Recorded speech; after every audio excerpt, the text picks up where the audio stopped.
How about there? Yep. It's been a while. Things needed to reconnect. Good morning. Good morning.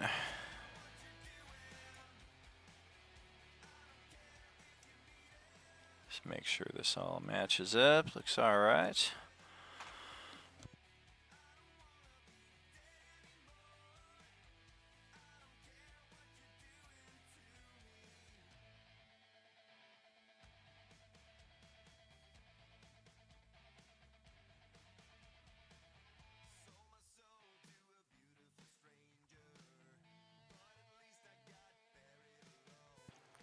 So this is kind of one of those ready, fire, aim streams in that I know what I want it to be, but I don't know how to assemble it, how to organize it.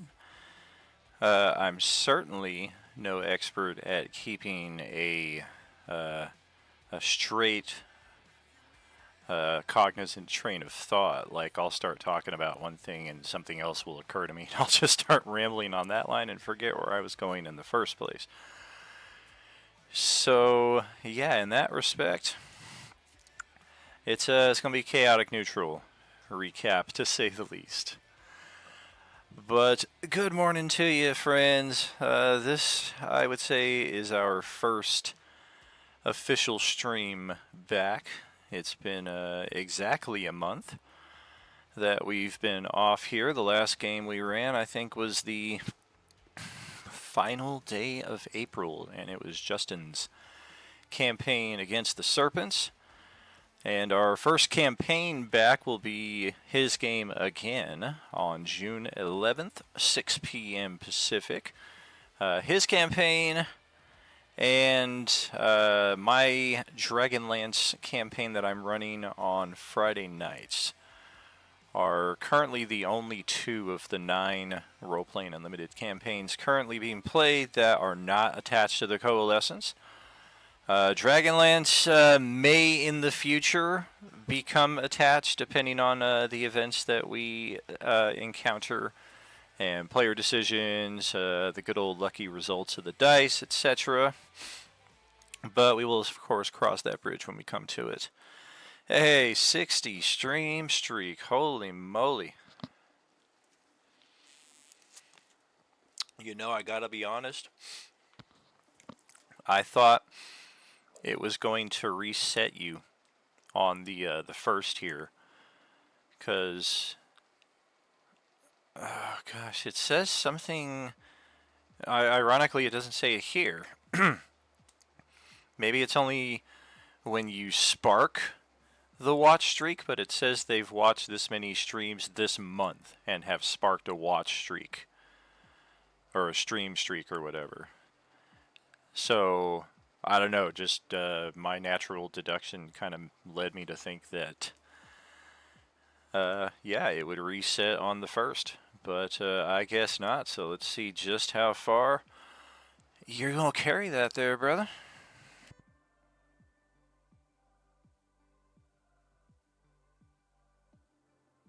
So, a long time ago, in a galaxy far, far away. Oh, that is somewhat relevant to our story. Relevant overall, as well, as if you trace the Coalescence back to its earliest roots, I would say, I think 2017 is when I first consciously started putting the pieces together of the different campaigns that I was running, and kind of was inspired to what I at the time was defining as jumping the shark, because mixing Star Wars and D&D together, I had done it once before in Homeland, which is my original homebrew campaign. It's also attached to the Coalescence. But in one of those campaigns for Homeland, Justin and I had kind of discussed the premise of introducing the Jedi to the campaign setting, because I had already given foreshadowing that the next campaign, a year out or whatever, that we were going to play, Jedi would be involved. So he had an idea to kind of plant the seeds of that in game. And he didn't do anything that was outside of 3E mechanics. He was just a paladin monk cross class, which I think in 3E was kind of broken and not permitted. I think monk was one of those classes that you couldn't cross class out of, if I recall correctly, in 3rd edition. So we were kind of breaking things a bit in that respect. And to top that off, we thought it would be cool to add in some Scion levels as well. But of course, you multi-class so many ways, and you're kind of diluting the overall strength of what the character's potential could be. But regardless, there were some, I'll put it kindly, some snarky comments about his character. And the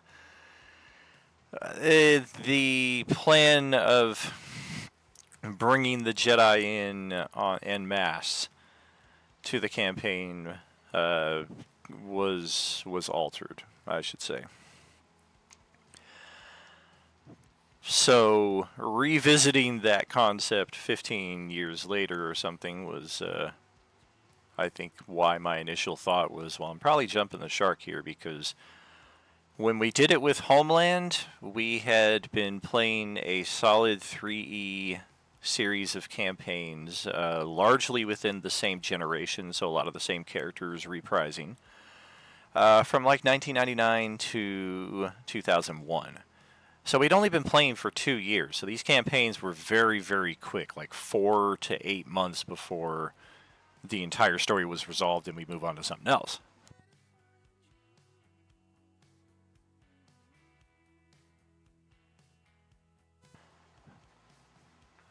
This was different in the respect that Enemir had 9, I believe, successful campaigns since its inception in 2002. 2001, 2002. I think we began our campaign in 2002, but I was building it in 2001. And there was a definite sense of apprehension on my part as far as, am I going to destroy everything? Am I going to have to create some kind of time travel reverse effect in case things go bad so that we can kind of undo the mistake? We already kind of did that once before, but not in a sense that I feel like a mistake was made. But I think 5th and 6th Enemir campaigns were called Alteration and Restoration, 2 of the schools of magic, but also highly representative of what the overall themes in those campaigns entailed. Alteration, we completely undid a lot of the stability that we had grown used to in Enemir. Some of the mighty kingdoms fell, some deities were killed, new deities came in and took their place. The cosmos were expanded when it was realized that one of the races on the world were in fact alien to that world and had technology far beyond, and that was kind of the first major plug of high-tech Final Fantasy that I injected into Enemir. That's funny. It's playing it on random shuffle. It just played this song, and now it's playing the instrumental version right after it. So let's skip right on to the next one. Gotta love that. 300 tracks on here. It's possible. So, alteration, and additionally, it changed a lot of the laws of magic as we had come to know them.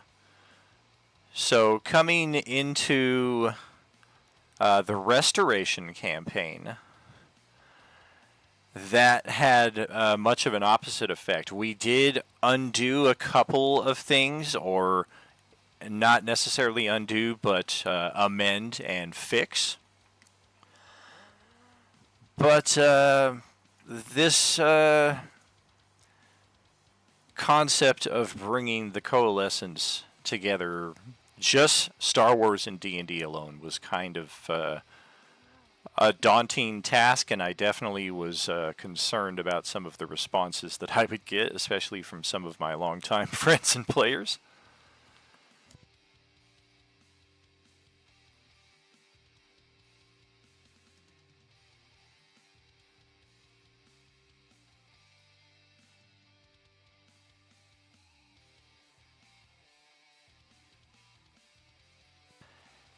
And while the idea was certainly present, it's just something that kind of sat there for the longest time, 2017 to 2023.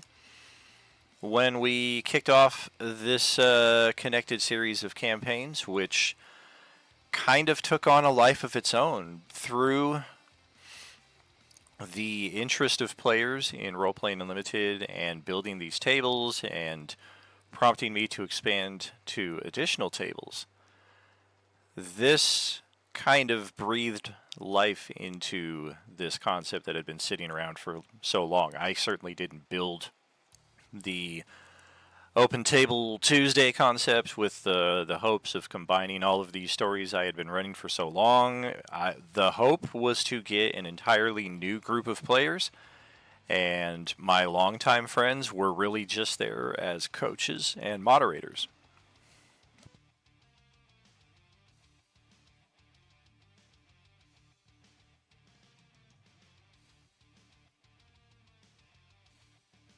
Oh boy, did we stretch too far? Oh, nope, not quite, but close. Little 420 after effect there.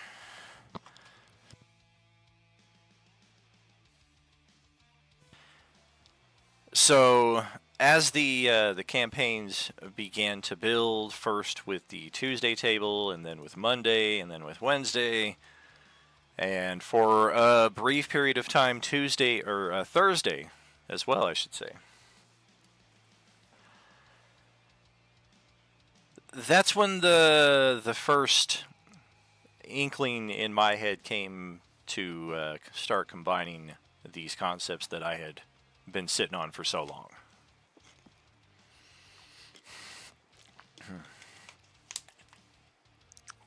It's been a while since I've spoken this long, so anticipate a lot of sore throats and more than a few breaks here. Hopefully, we can build up a bit of an audience here, because I would love to get some viewer interaction so I can take a bit more of a breather here and there. I know nobody's complaining and asking me to talk faster and explain things quicker, but I do feel the natural compulsion to get things moving. You know what I'm saying?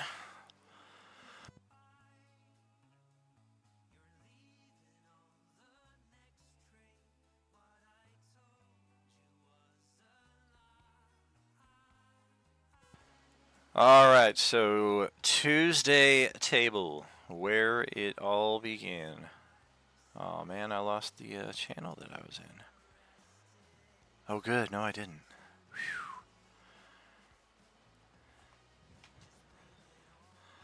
Oh, for sure.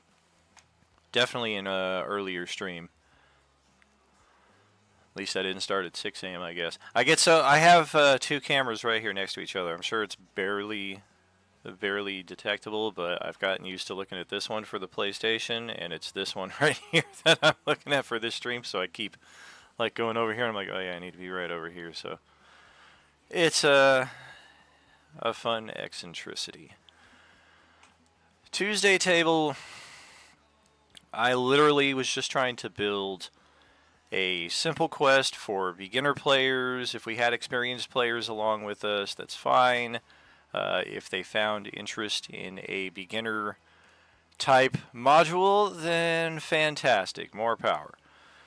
And almost immediately, that table filled up pretty full almost every week that we ran it.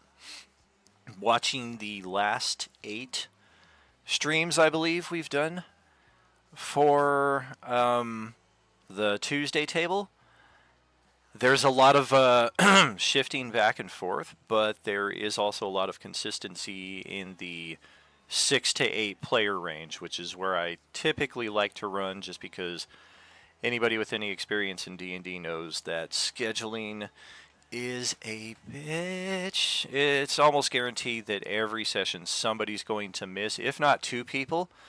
And unfortunately, for a lot of tables, I have found, particularly in my experience and as a player occasionally as well, you have so many players cancel the session, there's no session. Having a larger table does mean longer wait times between your turn. Of course, with the caveat that if your character has reactions or readied actions or things of that nature, or if you're just naturally that interested in the game that you're paying that much attention during everybody's turn. I kind of feel like that's what you want out of a player, is not just somebody who is there for the 4 or 5 minutes that is their turn, and then they come back however long later, and it's like, okay, what's been happening? Thankfully, we do not have a great amount of that at our tables, but it's something that has occurred in the past. See, that's one of those digression tangents that I was talking about right there, where I'll get something in my head and start talking about it, and I don't remember what the original fucking point was. We were talking about how I keep looking at the wrong camera. The Tuesday table inception, building a beginner type campaign. That the first stages of it were just about hunting down a coven of witches that were conducting a series of rituals throughout this planet. I forget. I think it might have been Uldari, but I started throwing a lot of worlds out there early on that we have not gone back to. So some of those early details elude me, and I do not see them as part of our Coalescence story recap. That's kind of a weird channel too, because sometimes it's a recap, sometimes it's like a peek behind the curtain, like a side story going on with things that your characters don't necessarily have a sight to, but I feel is important to build the overall narrative for the story.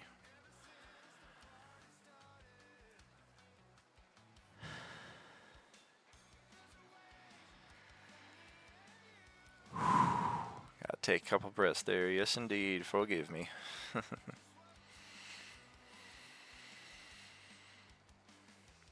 So, Tuesday table, I think it's around session 8 or so that we get our core cast of players for that table. We always had Westy was always there. Grant was almost always there. I think he missed like one session out of the first 8. Don and or Justin were always there. Primarily, as I was saying, as in a moderator slash coach type role at that early point, because that was kind of the point, was to build the open table with new players, because we had done one in 2021, 2022 that ended up being Justin, Don, and maybe one other person the whole time, and that's largely because I was, and to some degree still am, generally kind of clueless and learning how to properly market this role-playing unlimited platform. And it was not until early 2023 that it occurred to me, maybe just streaming directly to Twitch, something that's called Open Table D&D, isn't the best way to get people into the session. Maybe there are Facebook groups of people who are looking for players, and ding, that's when we started taking off. If I had just thought of that a year earlier, who knows what would have happened, but all things happen for a reason. So as the Tuesday table began picking up, and they began kicking these witches' asses, they finally completed that first story arc, which was the slaying, but also the capturing of the essence, as we called it, of this flying dinosaur, not quite a pterodactyl, but some kind of winged uh, dinosaur creature. And it seemed to have possibly like a feral, not a feral, but like a fiendish aspect to it as well. And job well done. Group finishes that, and it's at that point, once we had had our first few sessions. Actually, I digress from that. This was one thing that was always intact from the beginning. This was kind of a way that I thought would make it logistically easier for everybody involved. Was attaching it to the Dragon Lotus, which was our first Spelljammer type ship. That was the headquarters for our crew. So in the event that a player was unable to attend or showed up late or had to leave early, their character would just get whisked away back to the Dragon Lotus or brought into the field of play from the Dragon Lotus. It's a mechanic that has served us very well. It's one that we continue to use now, a year and a half later. So definitely something that's worked out for us here at Role Playing Unlimited. And if you're thinking of, if you come across this and you're thinking of starting a series of tables or even just something that's kind of open and flexible, that's one idea.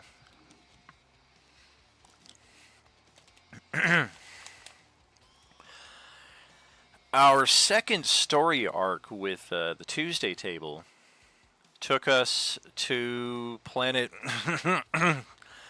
where their primary task was again to recover as many unique energy signatures as they could.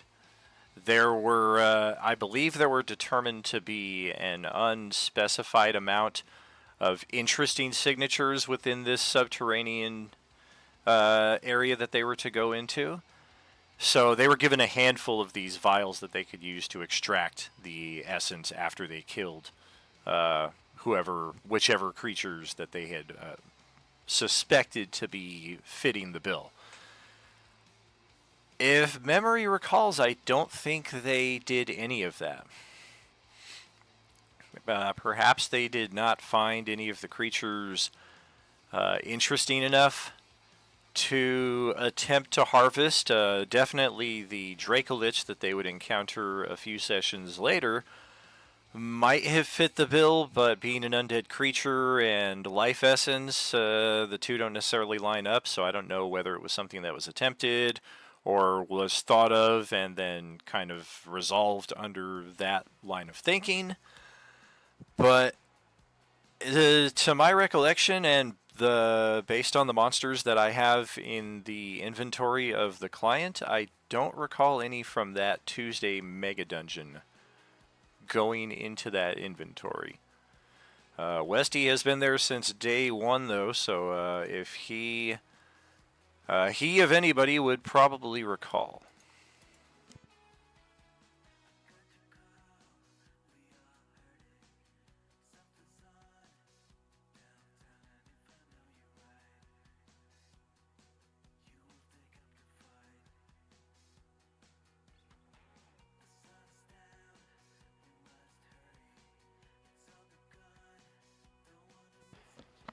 Interesting. Yeah, I don't remember having any intention of being like, yes, this one and no, this one. My intention going into that dungeon, as I recall, was to kind of leave it up to you guys to say, well, this one was an interesting fight, so let's grab its essence and hope that it's what they're looking for, as opposed to, can I detect it using insight or some means of magic?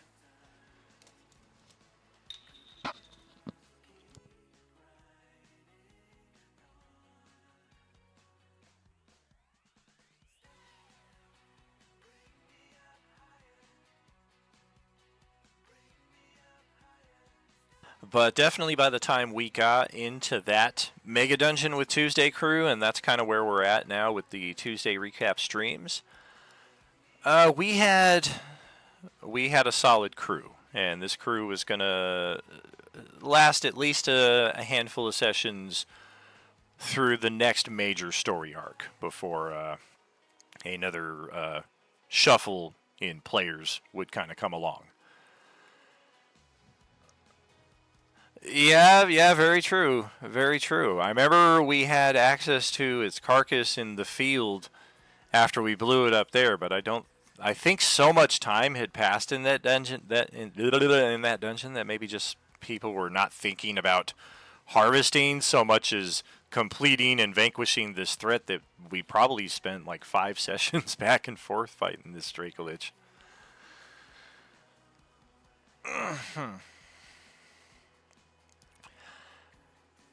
And this, I call it a mega dungeon. It really is not that big, but when you've got a large table like we do and as many encounters spread out throughout there as I did, it's definitely something that's going to take a while.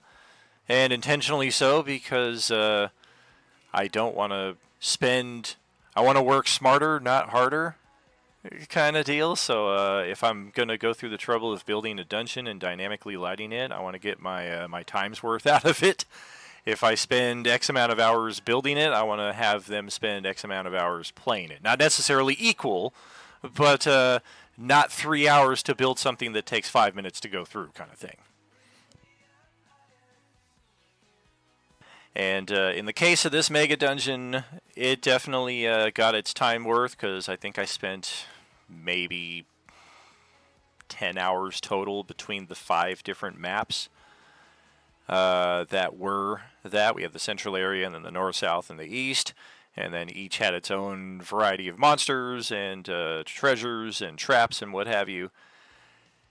And most of that was somewhat forgettable. Primary things of recollection for me were Arm Ripper getting his hands on a Vorpal axe at a pretty low level. We did have an alternate treasure if we chose to forego the axe and not seal off the wall, because that was what happened. Is there was another path that led out of there, but as soon as Arm Ripper was first there and he grabbed the axe, that whole section got sealed off. It was essentially a one versus many kind of thing. Had we foregone the axe and gone down that path instead, it was nothing particularly beneficial for any one character. It was just a wealth of jewels and gems that you could have used to customize your characters a bit more to your liking at those early levels. So now we know what was on the other side of that little section there before Arm Ripper was like, "Axe! My axe!"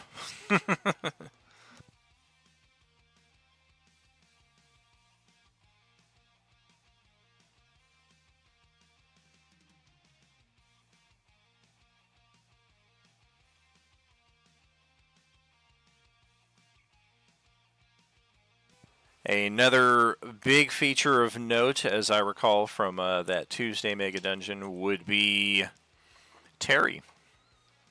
And more particularly, the deck of many things.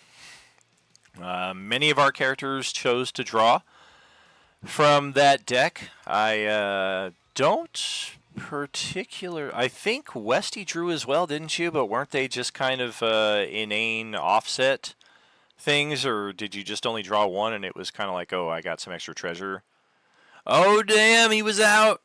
He was out! He might not have drawn anyway.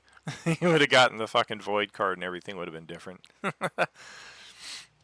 But in a similar respect to the Void card, Terry drew the Donjon, which definitely a little moment of panic there, because a lot of people will berate the deck of many things as imbalanced and it destroys campaigns. I've always seen it as a nice roulette wheel that you can, and that's a funny little tangent right there.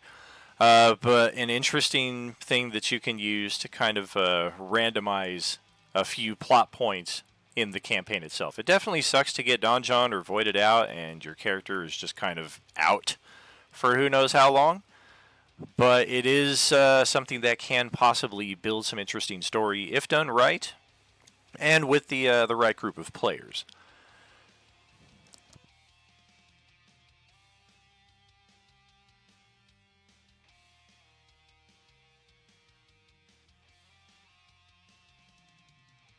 Wow, the only game you missed? That is crazy. So, of course, the Deck of Many Things and Tassara being donjoned away was just something that we used to build further story towards linking our soon-to-be Thursday Star Wars What If table. It was a very small table. I think we had 5 players max.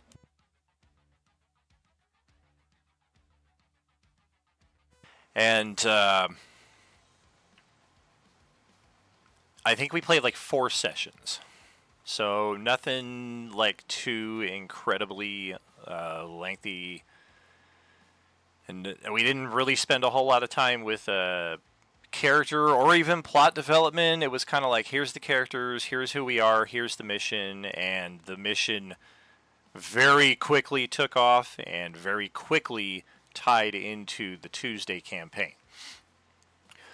Not a lot of recollected details of pertinence when it comes to that. Primarily just because it was so short. Most of those characters and players are no longer here with us, so a lot of that stuff has just kind of become part of the overall mythos without. It's more of like an asterisk footnote kind of thing.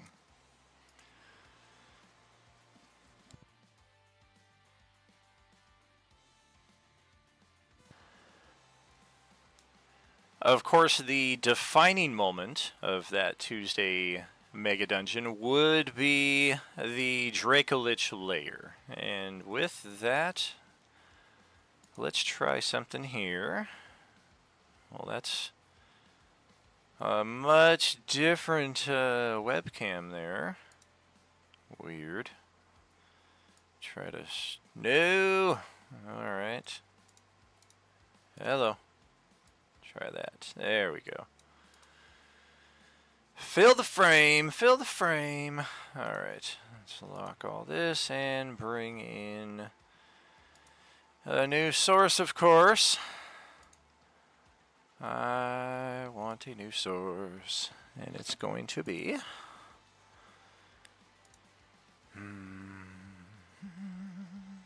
No, no, no, nope. What the heck? Ah, there we go. No, that's not it either.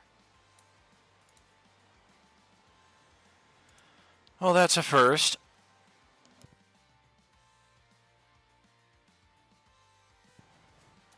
Oh, shit. How to break your stream setup on live stream. I mean, is that...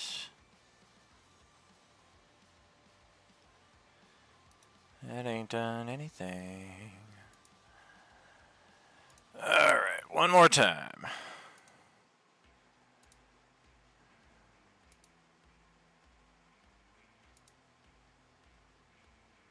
There we go. Fantastic. Alright.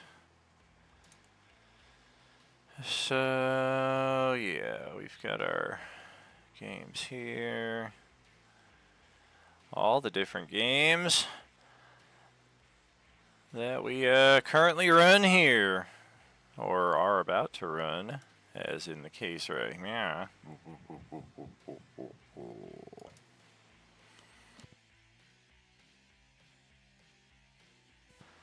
But let's get into this. And hopefully I don't inadvertently reveal anything, because I have to do this in GM mode to navigate the different maps. Alright. Cut all of this down like usual. Little trimmy trim. Alright, and have that like so. But like that. There we go. So here is our map. Here's a little fun hidden something in the background right here. That's still sitting there. So just in case Grant is ever wondering if I have forgotten about his henchman Yordle, I have not. He's still right there on the main screen with all of you, just still trapped by those 4 motherfuckers who imprisoned him in the 7th level of hell. Alright, so yeah, we've got all our ubiquity maps here. Oh, it's probably archived. Yeah. Goodness. Which... Yeah, it's probably in here. Oof.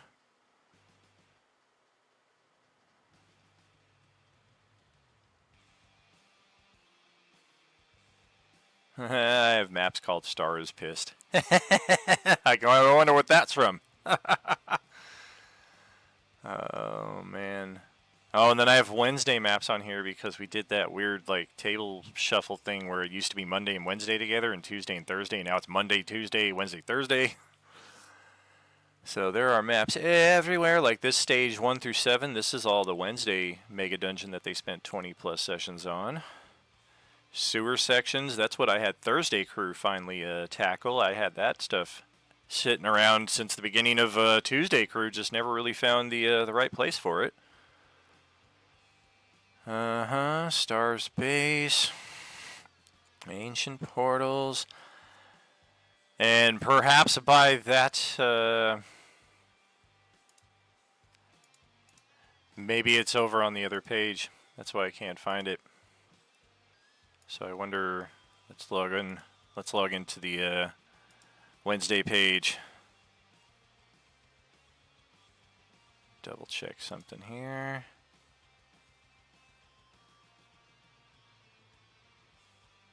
Oh, good, I did. About G24.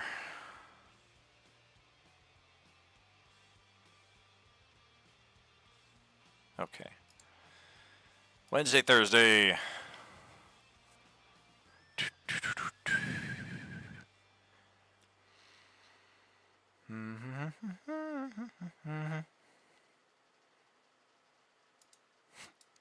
Oh yeah, this is the starting map for Thursday.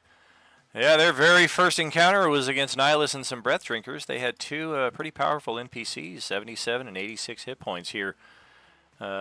Kind of guiding them in the first hour of their adventure before all of a sudden Enimir's days were numbered and Nihilus appeared. This tied into the end of the Enimir campaign that we were running on Friday nights. Nihilus appeared at the very end of that campaign, and this campaign takes place right at the same time. Alright there, Cowboy. Good to see you there, brother.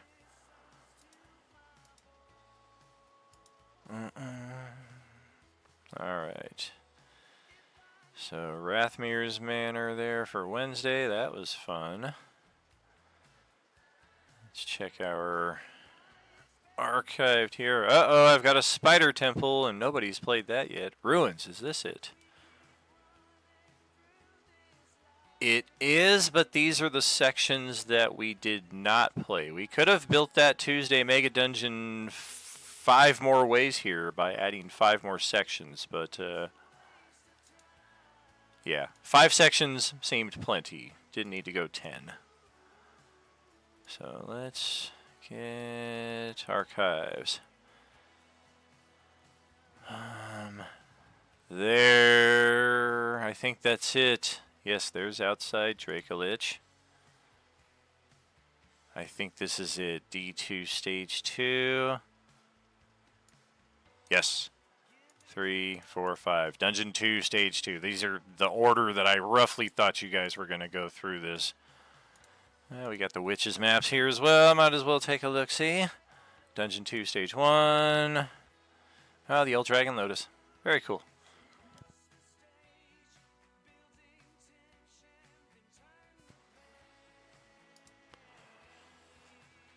So yeah, take a quick little look here at the witches map.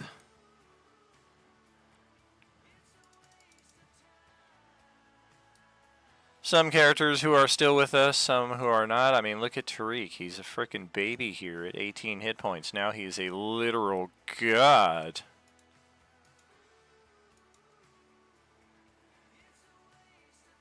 Just to let you know, I sent you something. I don't know when you get it. Hope. Like, sent it how? Like, digitally, or?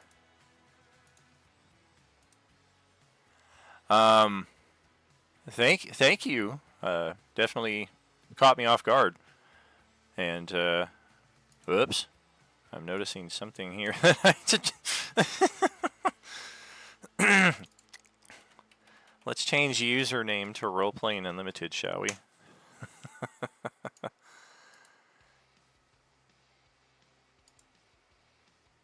Oh.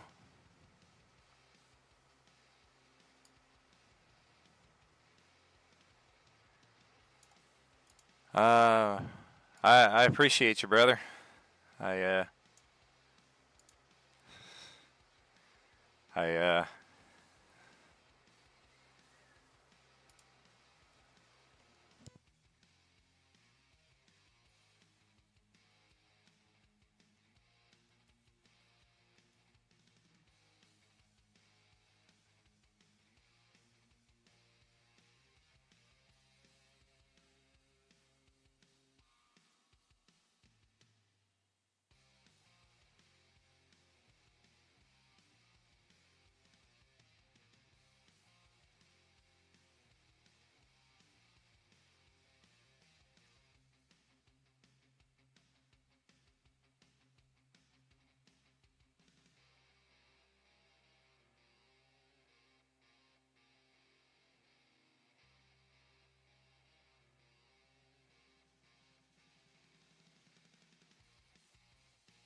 Okie dokie. So we are just kind of covering some of those early maps here. Which is level 2, some of our same characters. We didn't always have name tags on them. That was something I had kind of gotten used to with my longtime players. I mean, we all know each other after a session or so. We all kind of know what each other's tokens look like, but that was something I believe Christy suggested to me. So much thanks for that. Yeah, thank you, brother. I appreciate you.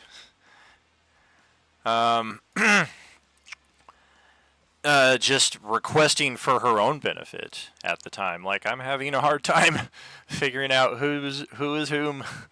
So we started putting name tags on everybody shortly after this. But yeah, this was our second level. We had some undead. I think they were undead bats, or maybe they were just giant bats. I remember this part in particular, only because we just watched the stream a short while ago, but I forget which character it was. It might have been...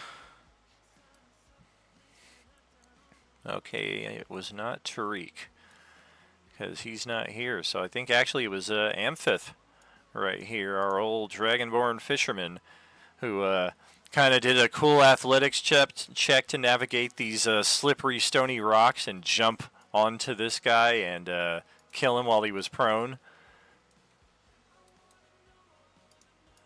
And then we go to level 3. Yes, indeed. The penultimate level right here. Some unfamiliar names here. I remember all of them, though. I spent at least no less than an hour with every player who ever showed up here, whether they played one session and then left, whether they showed up, looked through things, and then decided it wasn't for them, whether they showed up and just kind of sat there for a while before they got purged. But it's definitely not something that you forget when you go through that time with a bunch of new people. Maybe don't necessarily remember who they are in real life, but yeah, characters like Divine, Jorge played this guy right here, just spelled his name backwards. And of course we can see now everybody's got the name tags as requested. We did come across an apparatus of Qualish in the underwater here after befriending the giant octopus and saving it from all of the witches and the monsters around here. But we kind of left that plot to the side after Christy moved over to Wednesday Table and created an entirely new character. Didn't really want to play this character anymore. I could have kept it going, but underwater things are always kind of tricky to do anyway. So it was something that I have the maps for. They'll probably get repurposed at some point for something. But as it is right now, it wasn't something that we included in the Coalescence campaigns. Coelatem over here, of course, in his old red fire wizard guys right here. Definitely not the same guy that we've come to know. Finally, Witches level 4. Yes, this was the end combat right here. Oh yeah, this was our little navigation over to the Wednesday Table. Where did I just erase it? Usually I ghost them, but I guess I erased the monster token for the dinosaur. Unless somehow it's over here. Nope. But yeah, this the witch's ritual was essentially like creating this fiendish dinosaur creature out of the remains of things that they had sacrificed. And after you guys killed the dinosaur... Oh, is this it right here? Yeah, that's it right there. I thought it was a large creature, but this is it right here. It's just a baby. It's for a low-level party. But I'm used to like something like that. Alright. So that kind of covers what we were talking about there. Dungeon 2, Stage 1. I think this is where we're at right now with our Tuesday recaps. Our first journey in here, we're starting to see more familiar characters. Mr. Twinkleberry, Asilatem, we've got Arm Ripper, we've got Tariq, we've got Theron. They're starting to look a bit beefier here. 80, 100 hit points, 90 hit points, respectable for a wizard. Who is this? Oh, a farmed. Yeah, this is after one dude changed out character. So we had... Yeah, we had some oozes, some other nasties over here. Yellow oozes, black oozes. We have 2 Yordles for some reason. Tends to happen. And I don't know. You can never really estimate what players are going to do. So... For my part, when I'm building this map, all I can think is, what would I do if I came in here and I came to this intersection and I was like, alright, we got this, we got this, we got this. This right here is my natural first curiosity, but it ended up being the second path that our group went to. This right here would have been my second natural curiosity. It ended up being the last that we went to. And this one right here, especially with the nature of the magical trap door that I had here, compared to nothing of the kind up here, and just a locked door, as I recall, right here, I would have kind of guessed this was the area to save for last. But we did persist and headed right on in. So dungeon level stage 2. What the heck? I don't think any of these are it. Is it still in there?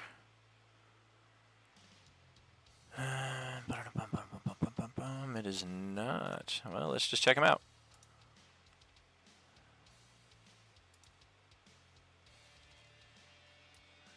Yep. Yeah, this is a much easier area right here. We had the living elementals, the living cloud kill, the living lightning bolt, the living poison cloud. I think, yep, this is where we found the deck of many things. And this is where Tassara was donjoned away, I believe. And that's where I ghosted Westy's character out of the game that you missed. I can see all of that rings true with this map that we have right here. But then I guess you came back later on to join with us over here. Yep, this is where we took the axe. This is the sealed room that would have been populated with all sorts of treasures and gems. I just never put in all the tokens, but yeah, the size of the room would give you an idea. I think it was meant to be, at that point in the campaign, equivalent to like 7,000 gold pieces per character.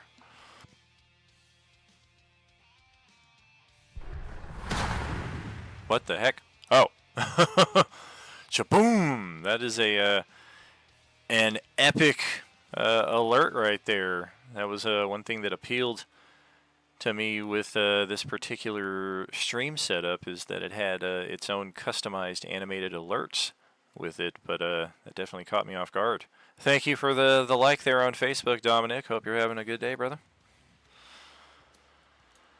Yep. And then we found a nice potion workshop up here, but this isn't where we went second. This is it. This is the Dracolich's dungeon. Or lair. Yeah, here it is.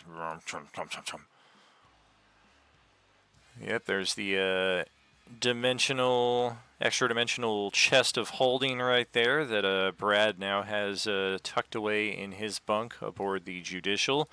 Here is the collapsed layer of the Dracolich after she just brought everything down in her death throes.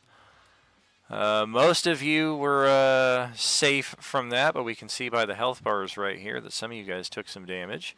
I think Chad kept out of it for the most part, and that's why his health bar is considerably higher. And, yeah, Tariq may have just regenerated back to full following some post-battle RP. I don't know that he survived that entire encounter unscathed. Maybe he did. This room right here is where the phylactery was initially. That was a big part of the quest objective once we knew what we were up against. And I think this is it. Right? Yeah, that's it right there. That's the token that we used for it. Once we realized what we were up against... Oh, you did get dropped a few times. Gotcha. Hey, welcome to the show there, buddy. Didn't know you were here. Oh, that's right. That's right. People were feared, so they were constantly like navigating these side passageways right here so that they could attack at disadvantage but not necessarily move closer to it while within line of sight. So this did kind of work out well in that respect. And this ended up being the passageway of death right here because it's a nice long straight path. We did not open the door here initially. We opted to go right out into the large room, and the Dracolich was sitting invisibly right over here, well aware that somebody was trying to break in through the door just on the other side of the map here. And yeah, we had some blasted characters here. Look at that. That's the remains of Justin's poor character Aiton, the cleric right there. Meridian, the original Meridian token. Meridian brought Aiton's body back to the ship. I believe that's why they're both ghosted in the same space. Looks like we had Ben miss a session here and is just chilling in the back or something to that effect. Miss you, brother. Sealatem's finally got his tried and true token here once we're in this dungeon. But otherwise, yeah, stage 4. Yeah, this is where it starts to get into the true meaning of the dungeon right here. Yeah, once we get up into this area, this is where it kind of becomes a toss-up between the north and the south, because we had these nasty, well, I thought they were nasty, but they were basically meant to be like the horsemen of the apocalypse. They didn't play quite like that. You guys rather handily defeated them. But they were meant to kind of be an omen of what is in the next area. And this is about the time that we started having our first visions of Nihilus, the first foreshadowings that Nihilus was going to be coming back. We had already had our big reveal in our text play channels in Discord, talking about how his return was imminent and we were going to all need to band together to face him. We were also having frequent telepathic taunts and jibes from Acererak himself, who we started to get the inkling that he is going to be what's up ahead here. And some of his cursed treasures over here. I remember Westy saying on more than one occasion, I hate this area. Spending so much time trying to go through these treasure chests only to find cursed items or no items, trapped chests and getting nothing out of them. Until finally, level 5 of the dungeon, where we spent a good few sessions here facing off against Acererak himself and his host of undead. We got a Death Knight, we've got a Bone Naga, we've got these flaming skulls, we've got this undead herald, undead mounted knight, this fucking idiot over here. I don't remember what you were, but you're dead, so it doesn't matter. By funny coincidence, Justin also used this map for one of his games, and we played it only a couple of weeks before we played this one. So that's 2 times that his campaign and my campaign have inadvertently kind of copied each other, because then we both had the spiral staircase with the gas cloud at the bottom of it, because it was just such a fucking cool thing to do. And I had completely forgotten that I even used that. So I was just kind of, I didn't think anything of it when we encountered it in Justin's game. Yes, this is where we got the Sword of Kos. That is one of the few items that is of benefit that we got in this area. But yeah, I built the map for Rathmir's Manor weeks and weeks before, and just it kind of sat there. And I'm running so many games, I don't necessarily remember every fine detail of every map that I play until it's the day of the session, and I want to spend an hour, hour and a half just to kind of refresh myself on what are the objectives here. And I realize we got a spiral staircase with a fucking gas trap. That's gonna be fantastic. And the first hint of the multi-world catastrophe that the Ministry was building, the connected spheres of annihilation. We saw this at multiple tables. Some of our groups tried to interact with them, not with a great degree of success.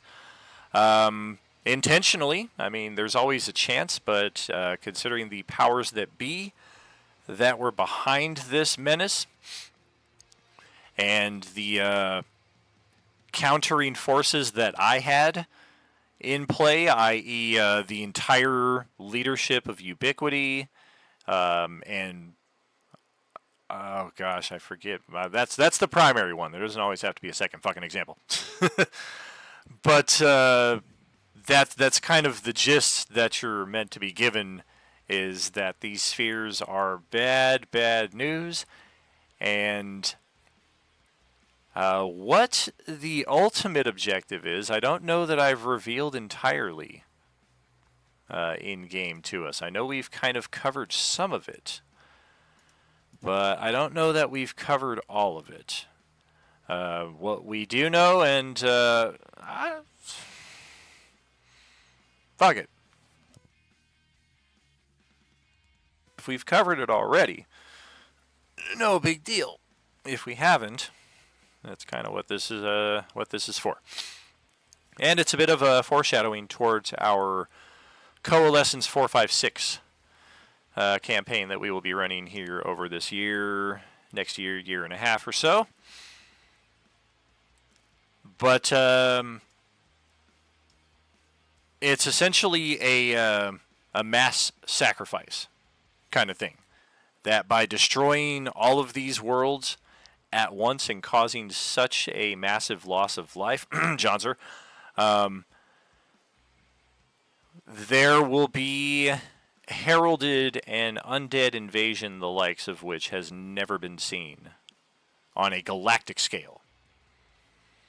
So if you've been wondering where the Agent Orange stuff has been sitting, we've kind of touched upon it here and there. It is going to have a much larger role in our future side of the Coalescence to come.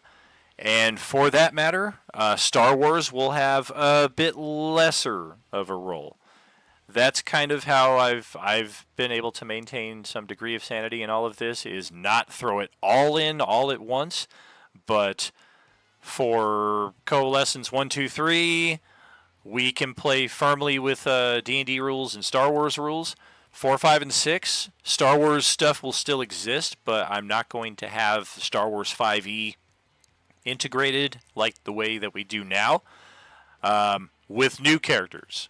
We do still have some existing tables with existing Jedi characters who will be playing a bit in 4, 5, 6. This isn't going to take anything away from them so much, more so than a bit even less of their presence in the galaxy, if you will. Then, of course, if you're thinking, are you planning a 7, 8, and 9 Coalescence and finally bringing in the superhero side that you've been teasing here for so long? Quite possibly. I don't know if we're going to go 7, 8, and 9. 4, 5, 6 may be the end of it, and it just may be that we see more of the superhero side of things in 4, 5, and 6. because we haven't seen anything in 1, 2, and 3, and that's very intentional, because having that and Star Wars and D&D in the same melting pot, oof, yeah, that is a logistical nightmare. So that is Tuesday's wonderful, fun adventure right there. Looks like Thursday here. So yeah, I think we want to go back to... Just gotta double check. I'll take a look at this.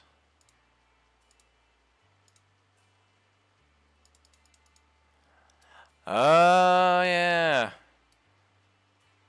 Yeah, this was the finale. Oh, Lexi Logos.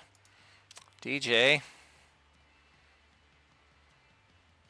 Yeah, this was our finale for the Enemir campaign. This is the Void, where we went to recover Sadrake, Ben's character, who also drew from the deck of many things. He didn't get the donjon to be physically imprisoned. He got the Void, where his soul was ripped from his body, imprisoned somewhere else, and his body just fell comatose. And they had to basically put him in a hospice for the better part of a year in-game. Ben ended up creating a new character who,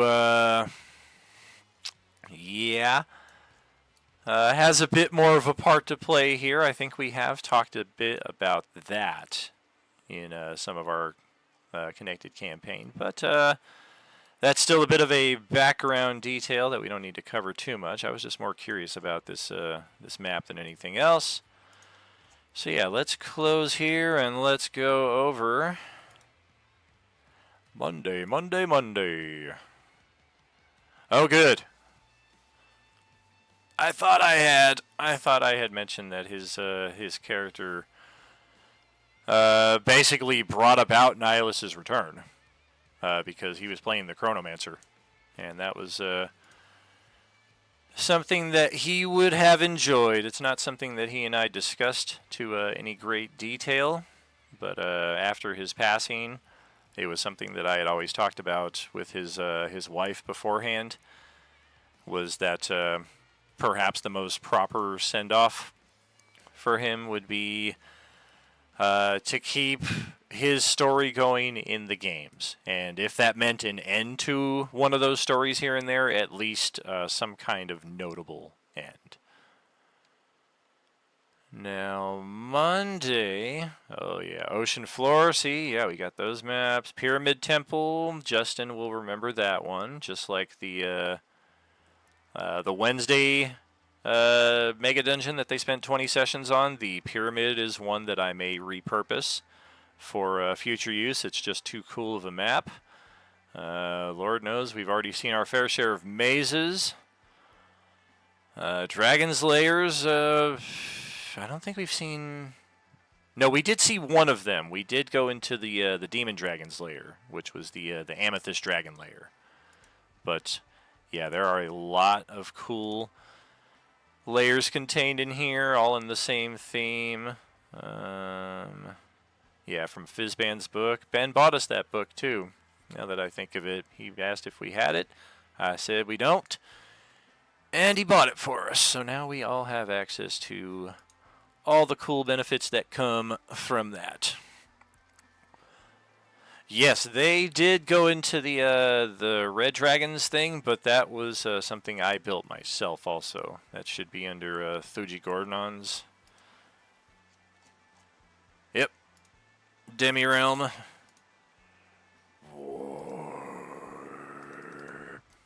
Oh, yeah. Fire everywhere. So much space on this map. So much unused space because, I mean, yeah. We did have this little cave over here that seemed kind of safe, but it definitely wasn't, and then we moved all of like 80 feet out of the entrance where we had most of the battle. Dragon was all over the place. I mean, Dragon was like as far away as over here at certain points, but it would just kind of swoop and come back over and get into the shit. And yeah, 1,084 hit points on this beast before you guys killed it and killed it good. But that's Wednesday table. I was thinking Monday, and I'm trying to find those maps.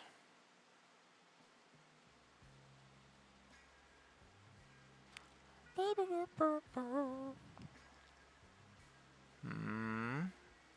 bunch of ancient portals. Oh, the ancient portals! That was how the Monday table quest was supposed to resolve. The blood portal? No.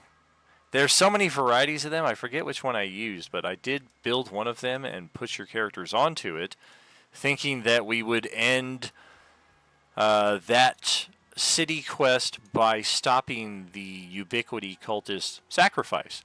And this is what I had set. We had all those different kidnapped victims that we talked about on Monday nights. I had all their tokens attached to these sacrifice points right here, and then the primary sacrifice, or the primary foci right here in the center that the Ubiquity Cultists were hoping to get out of the sacrifice, basically attempting to create a new type of weather control device out of this, using the sacrifices of these people they had kidnapped.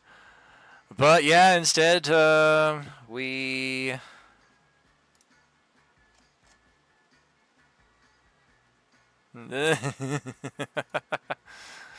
Instead, we did this. Oh, that's another thing, too, that we did not play. Star is Pissed 2. Or, no. We did play that. Yeah, this was our original because it was so unexpected that we would encounter him at all. Like, I just built this stupid thing with drawing shapes on the map and like, all right, here's your tank and here's the soldiers and I'm going to kill every fucking one of you. Are you sure you guys want to keep doing this? This is exactly what you were told not to do. You were told that you would be met with the most fierce aggression from Colonel Star, and that's exactly what happened. Star is Pissed 2 ended up happening after we spent more than 2 sessions on that fight, and I figured, well, we need a map at some point here, so I found this, which loosely reflected what I had in mind. A bit too many buildings going on here, but it worked out for us. And it finally did allow us to make our escape. Oops, wrong button.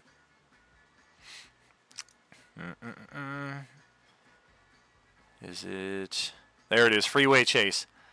That was where I was hoping it would go. I was figuring, let's make a, since I already went to building this map and we're not going to do the Ubiquity sacrifice thing now, let's lemonade here. And this, I mean, this could have been fun. Can still do it at some point. But this is one of the animated effects that I'm definitely more impressed with. And I thought, especially since we had 2 characters already in a tank, and the objective was, let's get the fuck out of here, and some people talked about getting in the tank to use it as our escape, I was like, okay, well, that sounds like too good of an option to pass up. So if they're going to do that, let's have a chase scene. And... alas, we never used this map. Yeah, right, the Final Fantasy VII chase.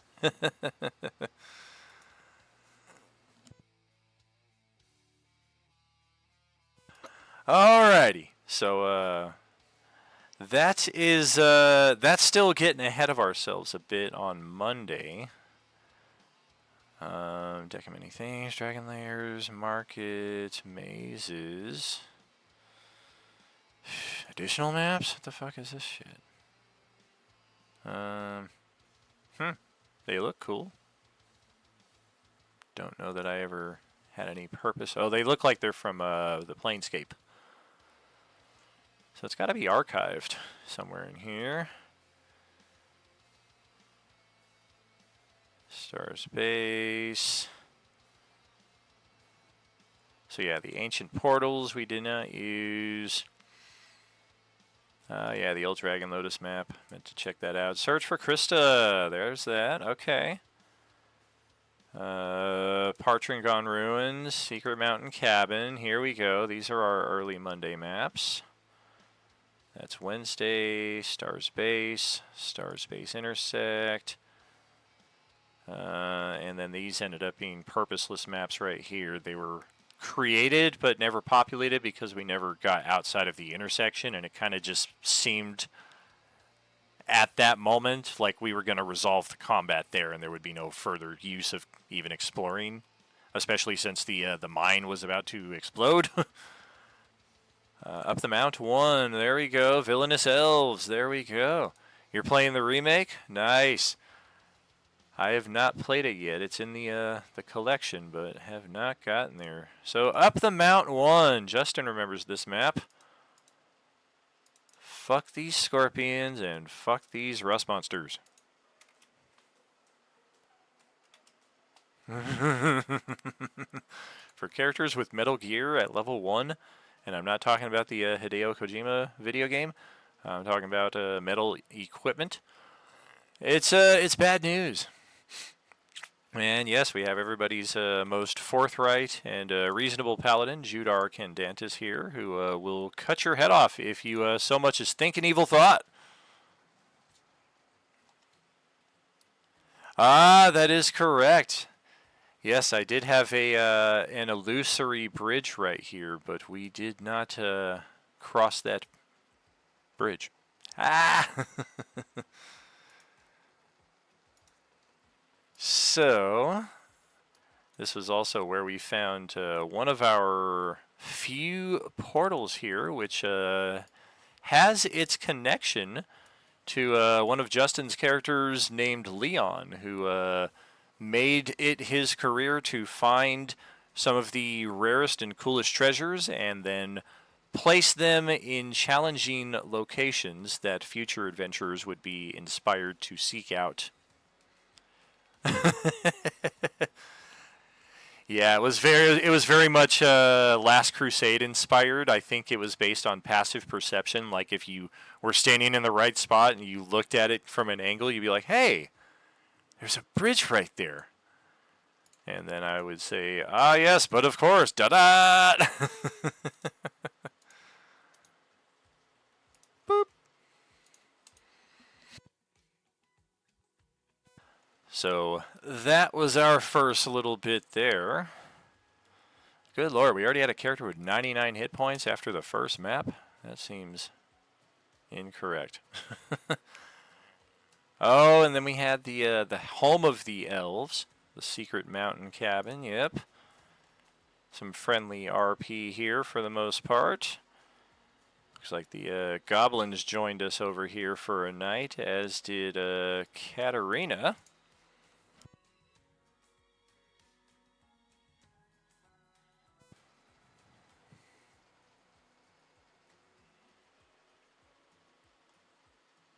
Oh, that makes sense. That makes sense.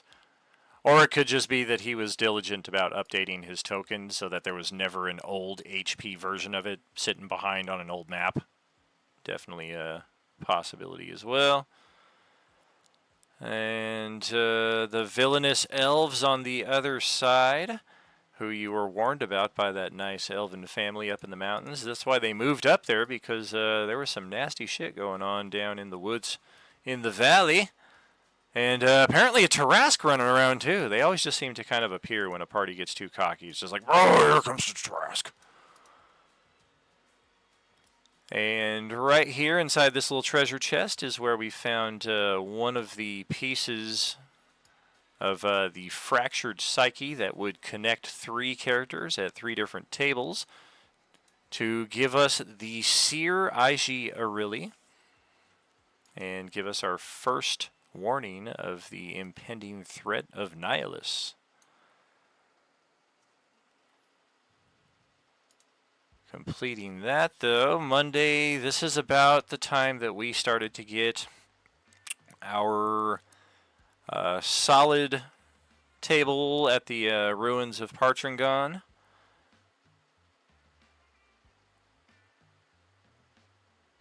Let's just see who's here. Because that's Ari. And there's Zagarian. I want to talk to the Colonel. We had some good times together. Wasn't all bad. Sucks that it is what it is now, but it's not the end until it's the end, right? It's on you, your choice. But yeah, good times. We had some fun gelatinous cube encounters in here, and a pretty nasty trapped room here. I think the API broke on me here, but you can see the remains of the token that I built in the trap API. I tried to link onto it. But overall, this was a very small dungeon compared to some of the other ones that we've been through. So I definitely tried to linger here for at least a session. We got 2 sessions out of it, actually. I mean, didn't take that long to light this area. Just wanted to ensure that we would spend a bit of time. We had some automatons, some beetles and bees from the looks of it, guarding some of these exterior treasure chambers. And down in here, now deleted from the map, is where the weather control device was that Ubiquity leadership had just kind of stashed away here, and they were activating it remotely and observing the effects that it was having on the planet, because their world was already getting fucked up and they didn't know what, if any, relevance it would have or what results they would be able to study on their own world. And at this point, if we gotta fuck up another world's weather for a while so that we can get some reasonable data, so be it. Ubiquity is definitely not all good-hearted, but we have met at least one seemingly good person from their collective. But this is where Monday finished their first adventure after, instead of following a signature to capture the essence of a creature, they were to follow a unique signature that had no discernible meaning. And it wasn't until they got here that they realized it is this weather control device. And upon disabling it, our Monday table successfully completes their first adventure and thus sets in motion the events of disaster. Search for Krista was a direct result of my asking the first table to complete their adventure. I'm sorry, Tuesday had already completed theirs, but they were already on to their next adventure. This one, though, Monday, we've already got 3 tables now in Role Playing Unlimited, playing steadily. And I wanted to get some kind of feedback and let the players feel like they would have some engagement in the story that we were creating, some direction. So I put out a poll that I think only one person responded to. Basically just what kind of adventure would you like to see ahead? And one player's response was that he wanted to do something city-based with some intrigue, perhaps a little political. So we got the search for Krista Starr, the daughter of Colonel Starr. We've already kind of touched upon that. The objective was not to engage the Colonel because the Colonel did not want Tactical Extreme's help in locating his daughter. He was very set on resolving this matter himself. He had in fact gone against orders from his superiors to resolve this himself. They had deemed him too close to the issue and thought that his presence there would only worsen the situation. He did that and went and took care of it anyway. Tactical Extreme, being contacted by Colonel Starr's superiors with specific orders, don't mess with the Colonel. We already told him not to be there, and he's there anyway. So if you tell him that another team is present, he's going to be fucking livid because he's already emotional. He's already distraught. He wears this fucking chromium armor because his skin is thinner than fucking paper. So just don't engage him. And by we I mean a small percentage of the party, because there were at least 2 or 3 players at any given point who were entertaining the validity of engaging with the Colonel. Let's at least talk to him and find out what we know. Maybe not reveal who we are. So maybe we're not breaking the rules so much. But the main Zygarian who had to talk to the Colonel was not going to disguise his position as a member of the military in any way. He was hoping that it would gain him an audience with the Colonel, which perhaps when dealing with a rational person under normal circumstances, sure. In this one, no. So that's how we got this map right here, which turned into this map right here. Which turned into this map right here. And alas, we never saw the light of day. It wasn't this map, but it's one of the other dozen or so that I have up in the Ancient Blood portal set up there. Definitely worth taking a look at the old Dragon Lotus ship. Very, very small compared to our current digs. Original Meridian token. Captain Gator is nowhere to be seen, so I don't know what the hell is going on with that. But I do know I'm going to send this on a pause here for a few minutes. And thank you all so much for hanging out here. And a lot more ground to cover here on our Coalescence Recap. Maybe we do it all in one sitting. Maybe it's a part 2 that we do later on this week or tomorrow. But in either case, I will be back in a few minutes. Are you with us?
How about that? There we go. Took my microphone away from me for a second. There we go.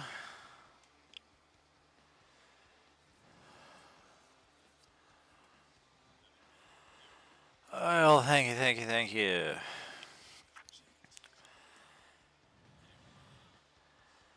So, Monday crew, that catches us up to that point anyway.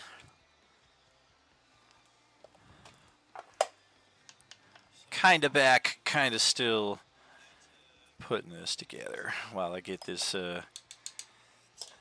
next motivation ready for me, you know?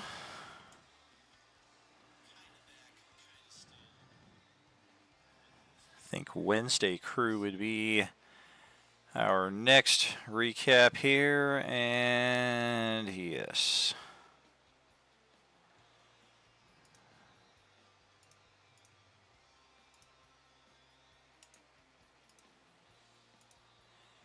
Don't know that we ever did that one, but let's just check. So Wednesday crew, oh shit. I know now it was not the shape of what inadvertently appears to be Pac-Man that caused the copyright snafu a year plus ago. It's just the music. It's almost a every stream I get a notice that I'm in potential violation of some musical copyright violation.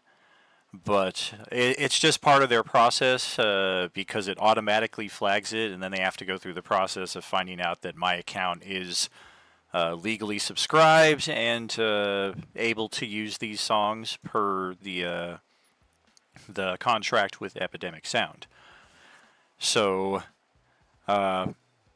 this has kind of made it so where I like to let the videos sit around for a while on Twitch before I import them, upload them over to YouTube, because if those copyright strikes are still in contest at that point, the transferred video will have that section silenced, as is the case with this map right here, because I used to transfer the videos over like the next day or something.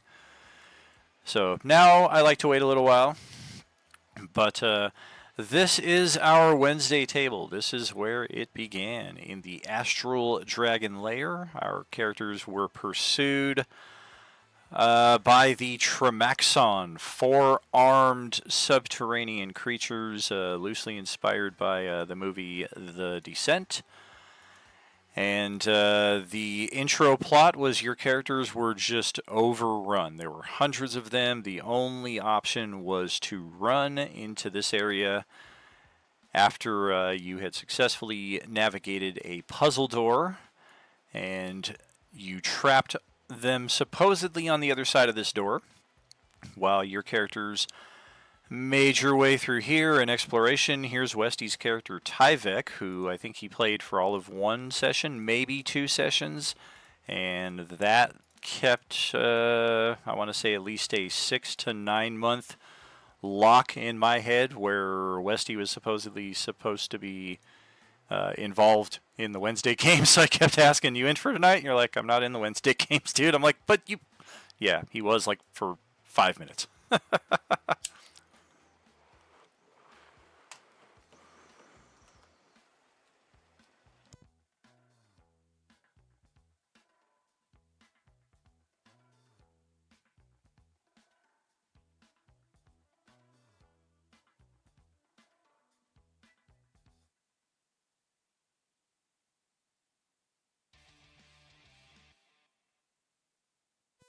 Oh, shit. Did Blaze hit level 20?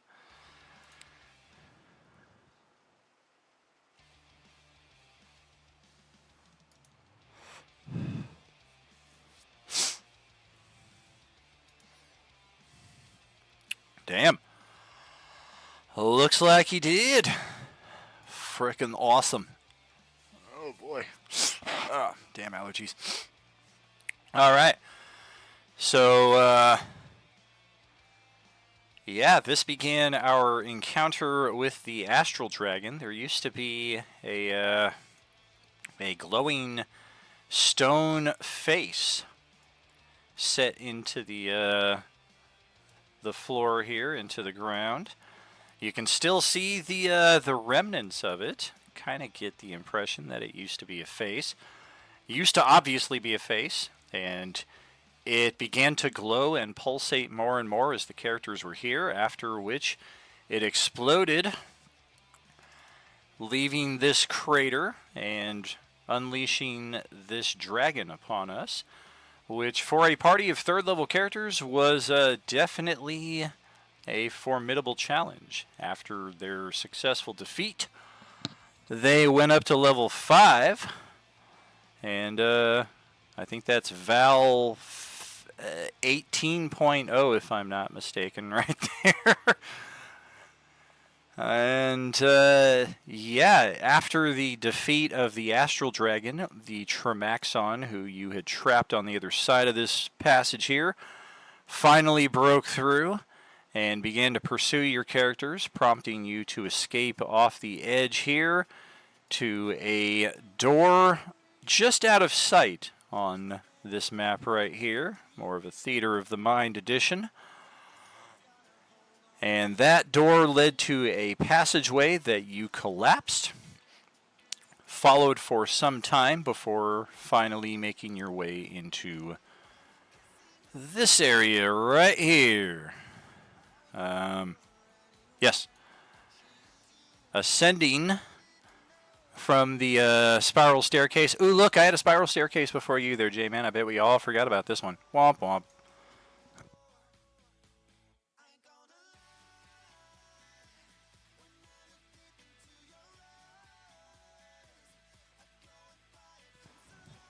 We had a no balls, though. Had a little chapel section.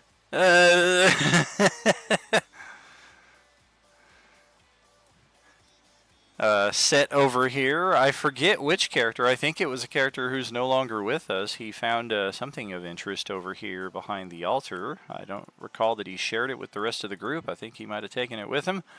It wasn't anything monumental to the story, just one of those cool little additions, and one of the hurdles of the somewhat disconnected nature of our campaigns at this stage before we had a solid crew of players.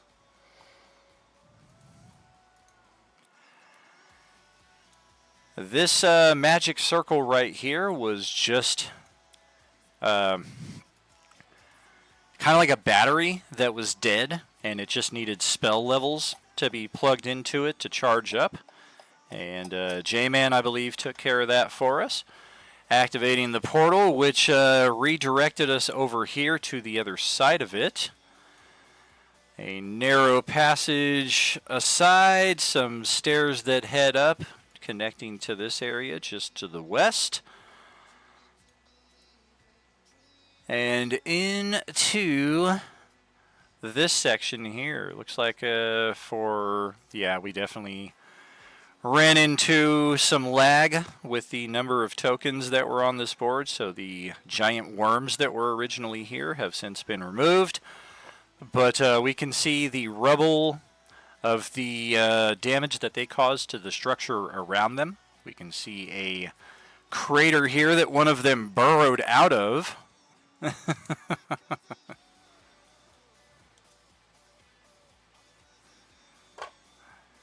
have to find a spiral staircase emoji to add to our Twitch setup here.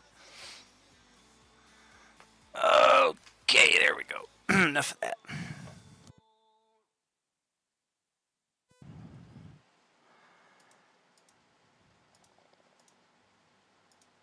And as I recall, yes, this this cultist temple was a attachment to our ubiquity setup, just at a distant point in the past. This is not the Ubiquity homeworld that is being torn apart by the machinations of the Ministry, but rather this was a outpost that Ubiquity in their heyday had spread out, established. They didn't necessarily build the place, but they definitely spruced this section up much more to their accommodations, especially like this nicer area before the fucking worm came out of it anyway. But when the Tremaxon broke into this area, that was what prompted the Ubiquity to leave. Initially, they tried to defend it. We can see some of the body bags of some of their fallen still here from that battle years ago. But once it became clear that they did not stand a chance at successfully defending this place against the Tremaxon, they just fled.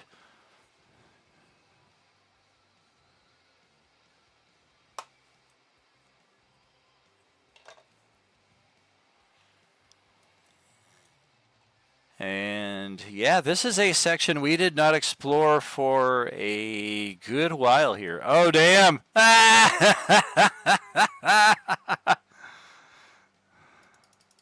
Forgot all about that.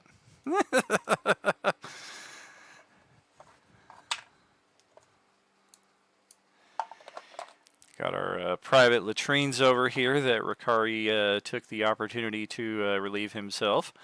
But, I mean, more spacious digs than, or at least the same size digs that you got aboard the Judicial, so might as well, right?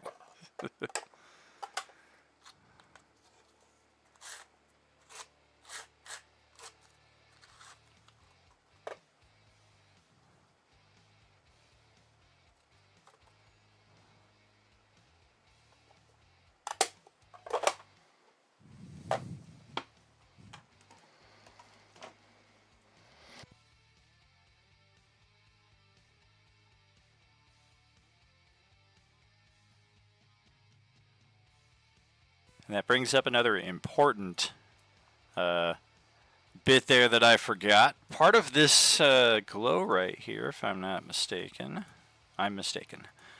I did not bring it over here at all. The energy fairy that I neglected to mention on the first map, when the stone face in the ground exploded, not only did the astral dragon reveal itself, but so too did this strange little fairy made entirely of pink energy. It's quite friendly and loves to heal the party members, so naturally they made fast friends with it. But as soon as they teleported from one section of this room to the other, the fairy was no longer with them, and instead had been trapped, I believe, in one of these rooms over here. Just a magical malfunction, essentially. The energy fairy is, it has issues with transportation magic. Being a creature of magic itself, it's not necessarily intended to travel in such a way. So it worked, but it didn't.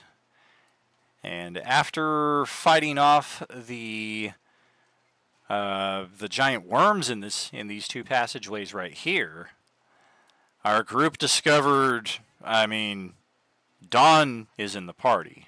So you know what we're thinking as soon as we come across this little area here.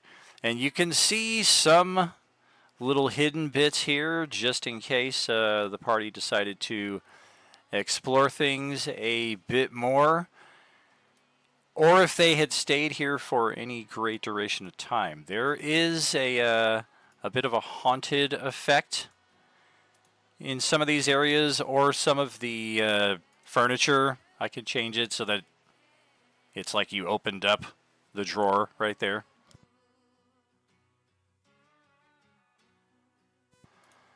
This one, oh, that goes to this one right here.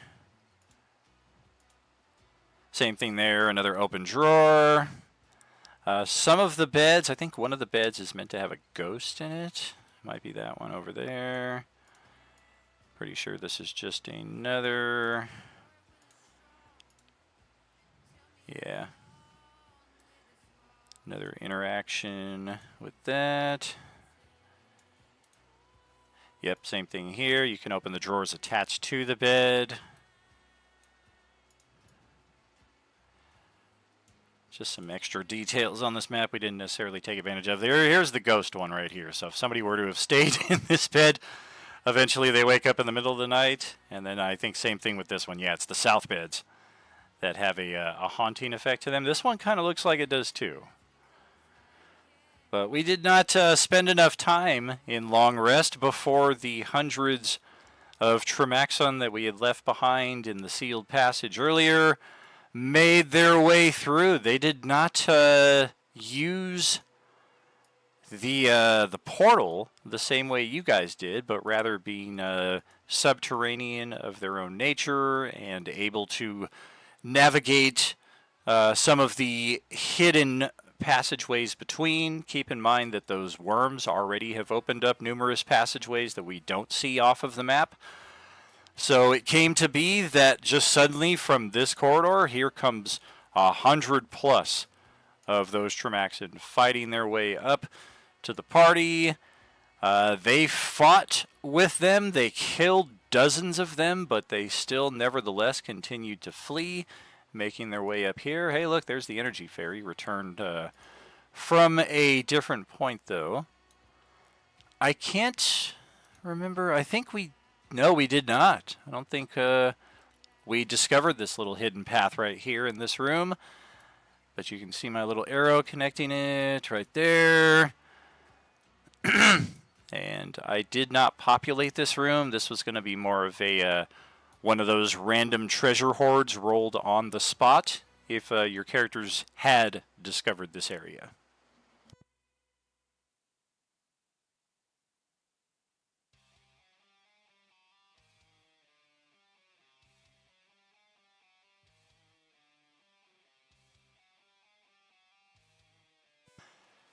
So yeah, fighting off the Tremaxon, our characters continue to flee.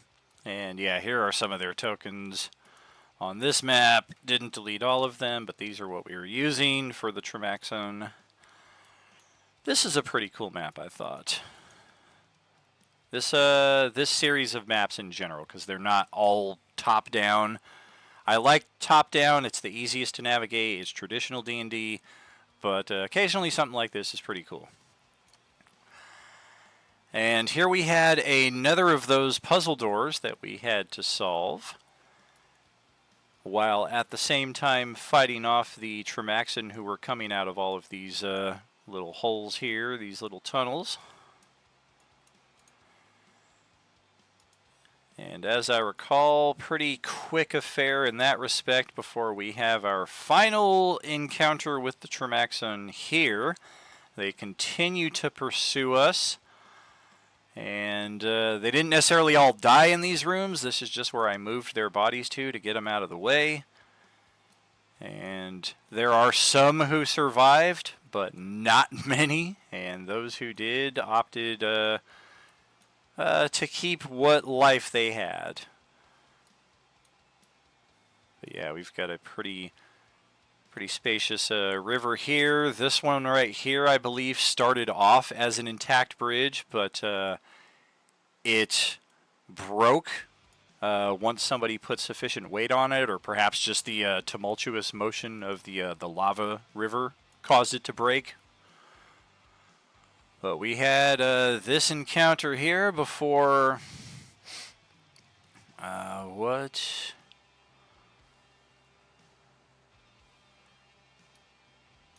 Where did we... That's right, I believe we came in over here. And then they made their way here to the mine elevator, which takes them to the imprisonment level. And yeah, we see what happened with this place after Ubiquity. We still see some remnants of Ubiquity here. Some of their their spells. Spell defenses in play, the living cloud kills primarily. But now we're starting to see some monsters have started to reclaim this section of the cave right here. Some very large, nasty ass bears. And here we had a strongly warded chamber that our party successfully broke through. And unfortunately pissed off a fiend lord in the process. Because the other side of that door, we can see there is in fact a hallway, but it is also connected to a demiplane where this ancient red dragon was imprisoned long ago for a beef that he had with this fiend lord. And you know, the mightiest of the devils, they're going to hold that grudge for a long time, make you suffer before they finally make good on any further punishment that they're going to deliver. Such was the case here with Thuji Gornon. So when our party showed up here and they killed this dragon, they made a substantial enemy of Abhadanalia, the fiend lord of the 7th level of hell in our version of D&D anyway. But this was a good 2-3 session fight here, not as seemingly repetitive as the Dracolich battle. Of course, Dracolich with the phylactery, there's a whole different bag of worms there to go through. But this was definitely a challenging battle that once our group successfully made it through and they were ejected from the demiplane back to the imprisonment level,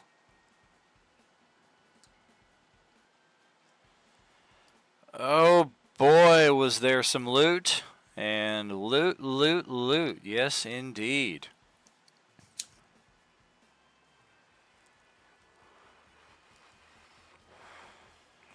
And again, this is me kind of getting ahead and then having to go back.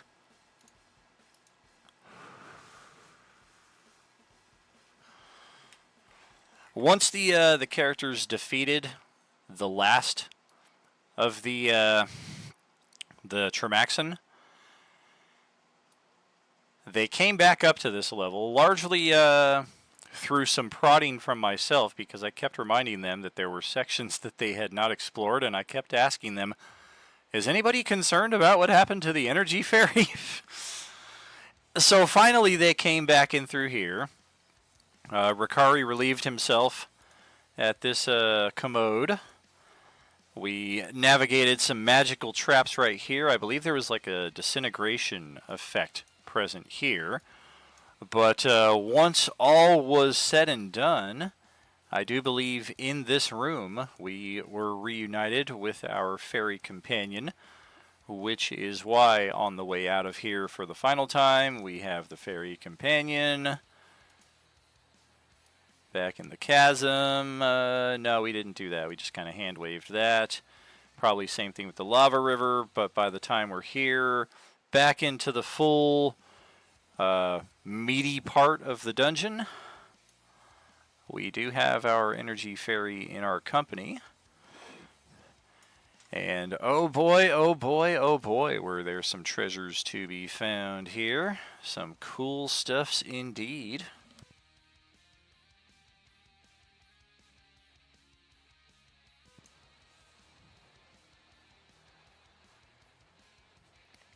Some old broken topography here, a massive statue that the party was convinced was going to animate and attack them. To my recollection, it did not. It just sat there, destroyed. Another passageway leading out of here. Ultimately, to the only way out of here. So, I mean, make of it what you will. Maybe if Fiend Lord doesn't want people interfering with his little trap, maybe he could have fucking like made this the demiplane room and not like the path that you have to go through to get out of here. So, I mean, take it up with him. Maybe he thought you guys were just going to jump down this hole and, like, fly all the way down to the next level. Who knows? Of note, speaking of this room, this is the room where the Sword of Reyna was found. I mean, that's probably why the Fiend Lord didn't want to go in there, because the Sword of Reyna is not a friend of Fiends. And one of our characters, if you're familiar with the Baldur's Gate Descent into Avernus module, the Sword of Zariel, this is basically just a rebranding of that.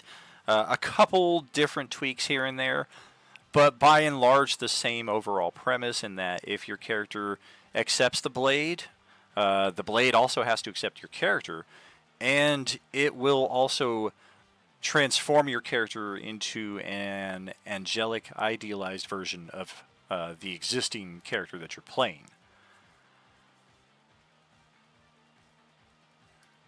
Oh, damn, that is... I think that's why... I think that's why I left the ferry there, in hopes that a player would spot this. This is another something that we left unseen right here. I don't know if it's easier to see with the ferry there or not there, but you can kind of see how the wall is falling apart right here. And I thought maybe shedding a little light on that would make it easier for the party to find this little hidden path here, this tiny little alcove where there are 7 5,000 gold piece diamonds just sitting there for the taking. Didn't have, not every table got everything. Every table left something behind. I mean, I think that's just kind of a common, especially with the size of the maps I build and the cerebral nature that I like to put into them. Sometimes I don't always just rely on passive perception, like, yes, you see this, yes, you see this. Sometimes, I mean, of course, if a passive perception character with a 22 is sitting right here, I'm going to be like, dude, look at these rocks. But otherwise, I like to let players kind of explore the map, ask me questions if there are certain things that stand out to them.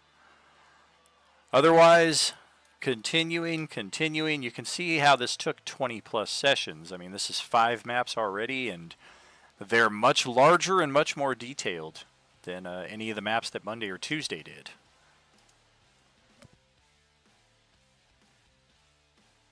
Cavern level is where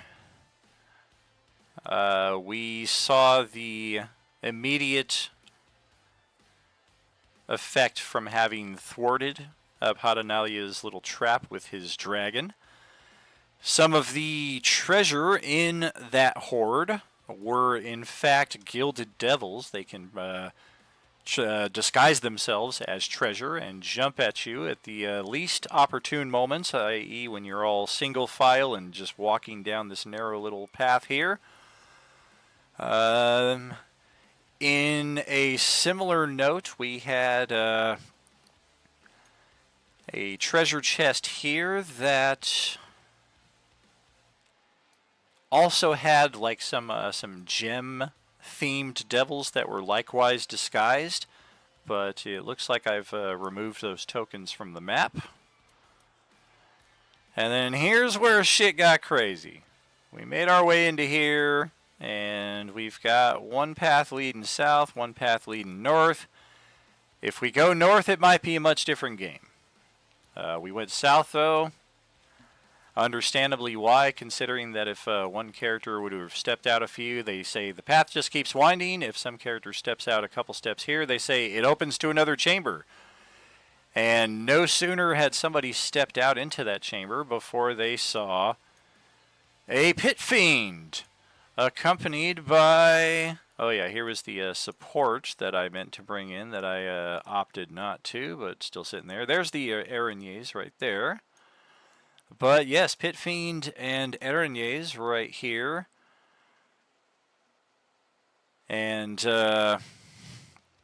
after defeating them, we had the distinct pleasure of, yeah, that thing, but also this dude. Nope, he's hidden, so you can't see him. There we go. Yes, Abhadanalia himself, the Fiend Lord. And he was here to kill your energy fairy friend. We also see Lord Soth here on the map. Looks like this might be an outdated map here, like this was the setup for the combat that we ended up not doing. And Abhadanalia's hit points are really fucked up here because he's got way more than Lord Soth, so I don't know what's up with that. But yeah, Soth originally showed up here as an emissary of the Ministry, hoping to negotiate some kind of Johnny Sly. Thank you, brother. 6-month T1 sub, man. I appreciate you, man. Much love. But Soth was here not to try to take the energy fairy from your group, but rather to explain to you its importance to not only your group, but potentially scientific research. The Ministry was very interested in creating a new type of Bacta, perhaps even more powerful and more potent. And this energy fairy right here was, they believed, the key to this research. Our party was not really hearing any of that, didn't want to even consider turning their friend over for scientific research. It became a moot point, though, after Abhadanalia arrived and just began to beat the ever-loving crap out of Wednesday Table. He likewise dominated a few of them to go chase after the energy fairy and bring it back to him. He also, I think, commanded others to attack others in the party. But that sent the energy fairy fleeing all the way down this passage here, where eventually I believe somebody stalled it long enough for Abhadanalia to get up into here as well, where he, with the greatest of evil glee, killed it right before their eyes.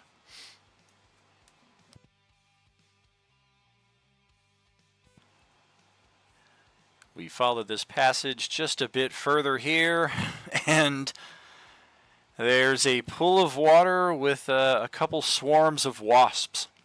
Nothing too dead. Actually, these are scarabs, flying scarabs. So they are deadly, but for the level our characters are at, 275 hit point swarms versus a Baylor.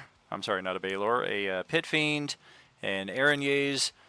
Lord Soth did stand with our group during the fight versus Abhadanalia because that was part of his approach. It was telling you that somebody even more powerful than anybody in TACX or the Ministry was going to try to take this fairy away if they didn't find some way to protect it between themselves.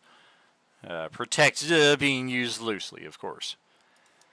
But in the course of this combat, after Abhadanalia killed the energy fairy, he spent, I think, 3 full rounds not attacking the party and just attacking himself for full damage, just to show how meaningless this combat was to him.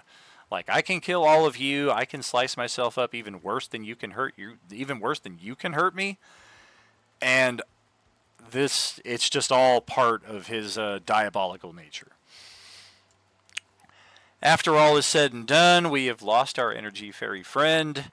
Lord Soth returns to the Ministry. The Pit Fiend and the Aranyus were killed. So, yeah, this is definitely an outdated map. This is not where we left this combat. I think this is when we switched the Roll20 tables over to Monday, Tuesday, and then Wednesday, Thursday, like I was talking about earlier. So that would make sense why this outdated map here for Wednesday table is on the Monday, Tuesday table page. But you follow this all the way through. There's this hidden passage underwater. And look at that. Mace Windu's lightsaber. a truly powerful relic, possibly even an artifact. And one of our characters got his hands on that. Looks like he's not even here on this map at the time. And unfortunately, our good friend Out of Game experienced a travesty. There's really no other way to put it in real life, and he has not been able to game with us for several months now. But he is still here with us in the community, and we all hope that Kirk will return sooner than later. Much love, brother. I talked to you briefly yesterday, so yeah, I hope you're doing all right there, man. And that pretty much was it for the mega dungeon here. Now, I mean, we've got this lightsaber, and perhaps most heartbreakingly about it, not only is it a powerful relic, it is extra potent against fiends and demons. So against a Fiend Lord itself, again, like I said, when we got to this area back here with the branch and we went south instead of north, if we had just gone north first and fought off these couple swarms, went down there, got the lightsaber, and then come back here this way,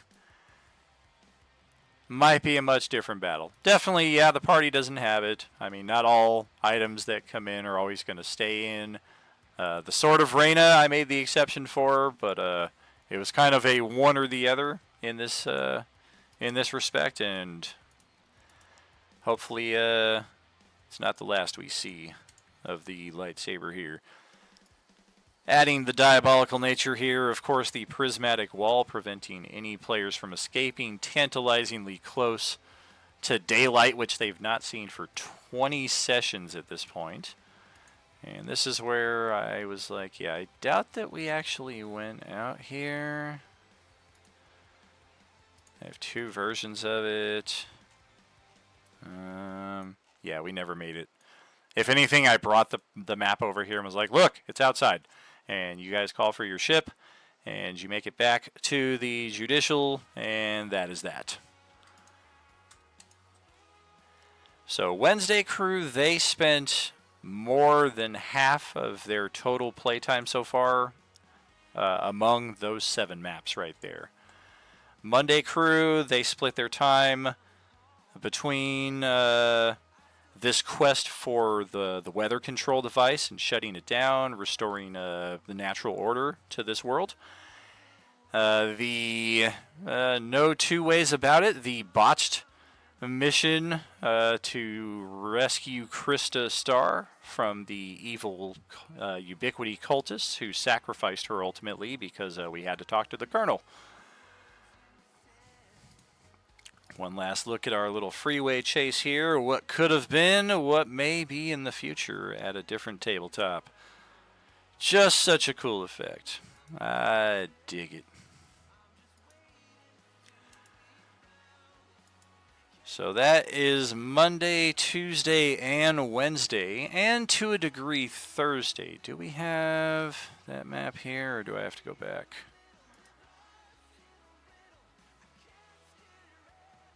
I think I have to go back. Yep. All right. Let's exit here. Go back to the Wednesday table. Woo, woo, woo.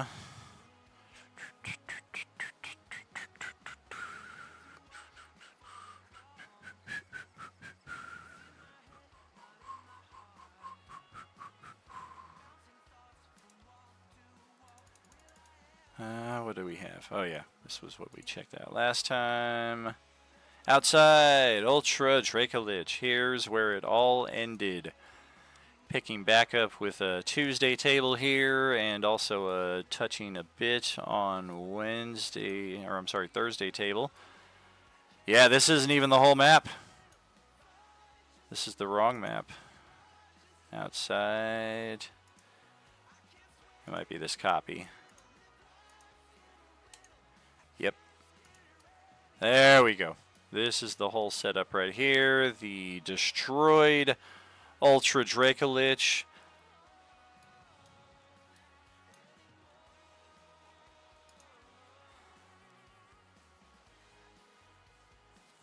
And I forget, did our crew ever destroy the phylactery? I don't recall that we did.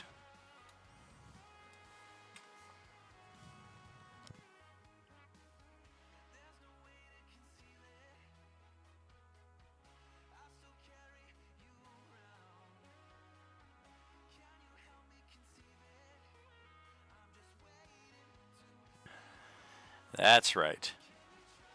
It is here, but it's a few miles off the map in this direction. And that was a quest that I reserved for the G4 table. That is correct. Different table ended up taking care of that. Our Thursday table, the only one that was left is this little astromech droid right over here. AD 8725, who I believe Arm Ripper now has in his inventory. He just took another character with him. I'm going to keep this droid.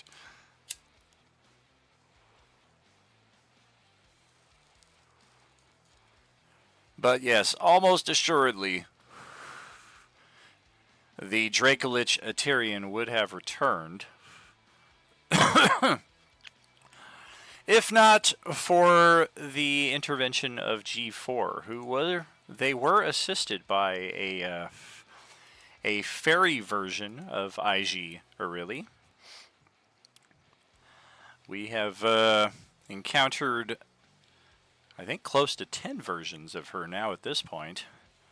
I'm discovering alternates of her that I'd even forgotten that were not brought up during the trivia contest that was held last month, and that was one of the specific questions. And I had gone through my notes and my recollections, and then lo and behold, a couple weeks later, I was like, oh yeah, the Pink Fairy one. I forgot about that one. It was kind of like a tie-in to the Energy Fairy.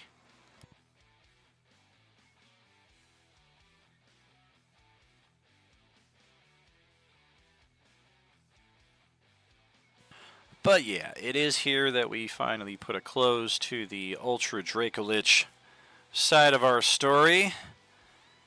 And it is where things began to start on Sundays.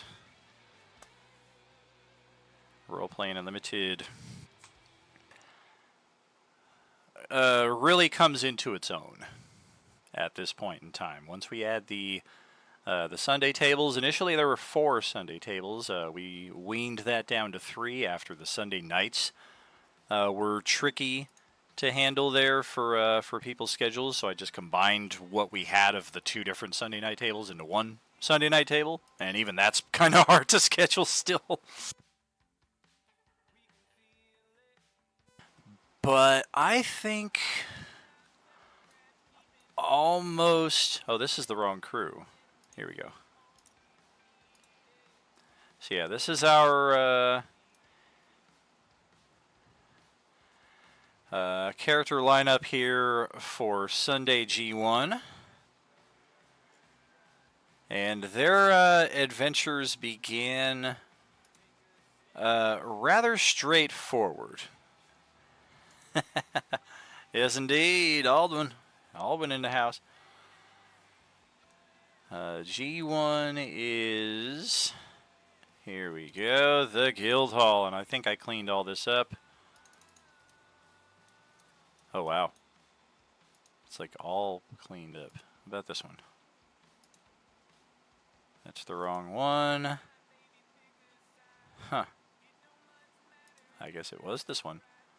But yeah, everything is cleaned up, including the character tokens. I don't know why they would be gone.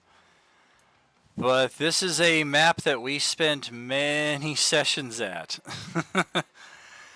The initial plot for Sunday G1, each of the characters, whether they were connected or individual, they were summoned by a letter informing them that this new guild hall was opening and that capable adventurers were needed to live at the hall and also tend to any work in the area. So our party arrived here to find the place had been completely ravaged. Goblins had intruded upon the place. There were these fire bats that had scorched numerous sections. And there was an owlbear that was just running rampant inside of the central hall here.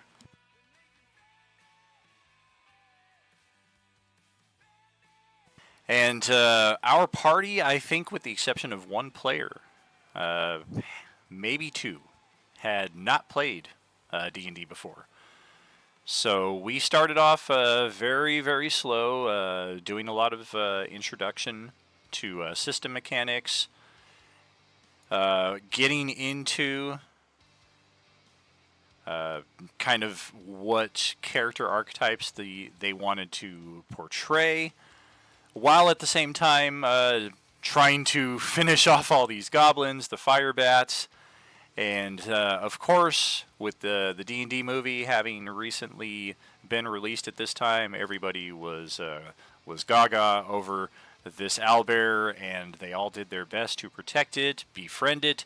They eventually did, and it became a companion of the party for a good number of adventures. It was attached to one character specifically, so when she left the party to take a break for a while, the owlbear went with her. But we will see some evidence of that owlbear on the Red Hold map when we get to it. Of further interest, there was the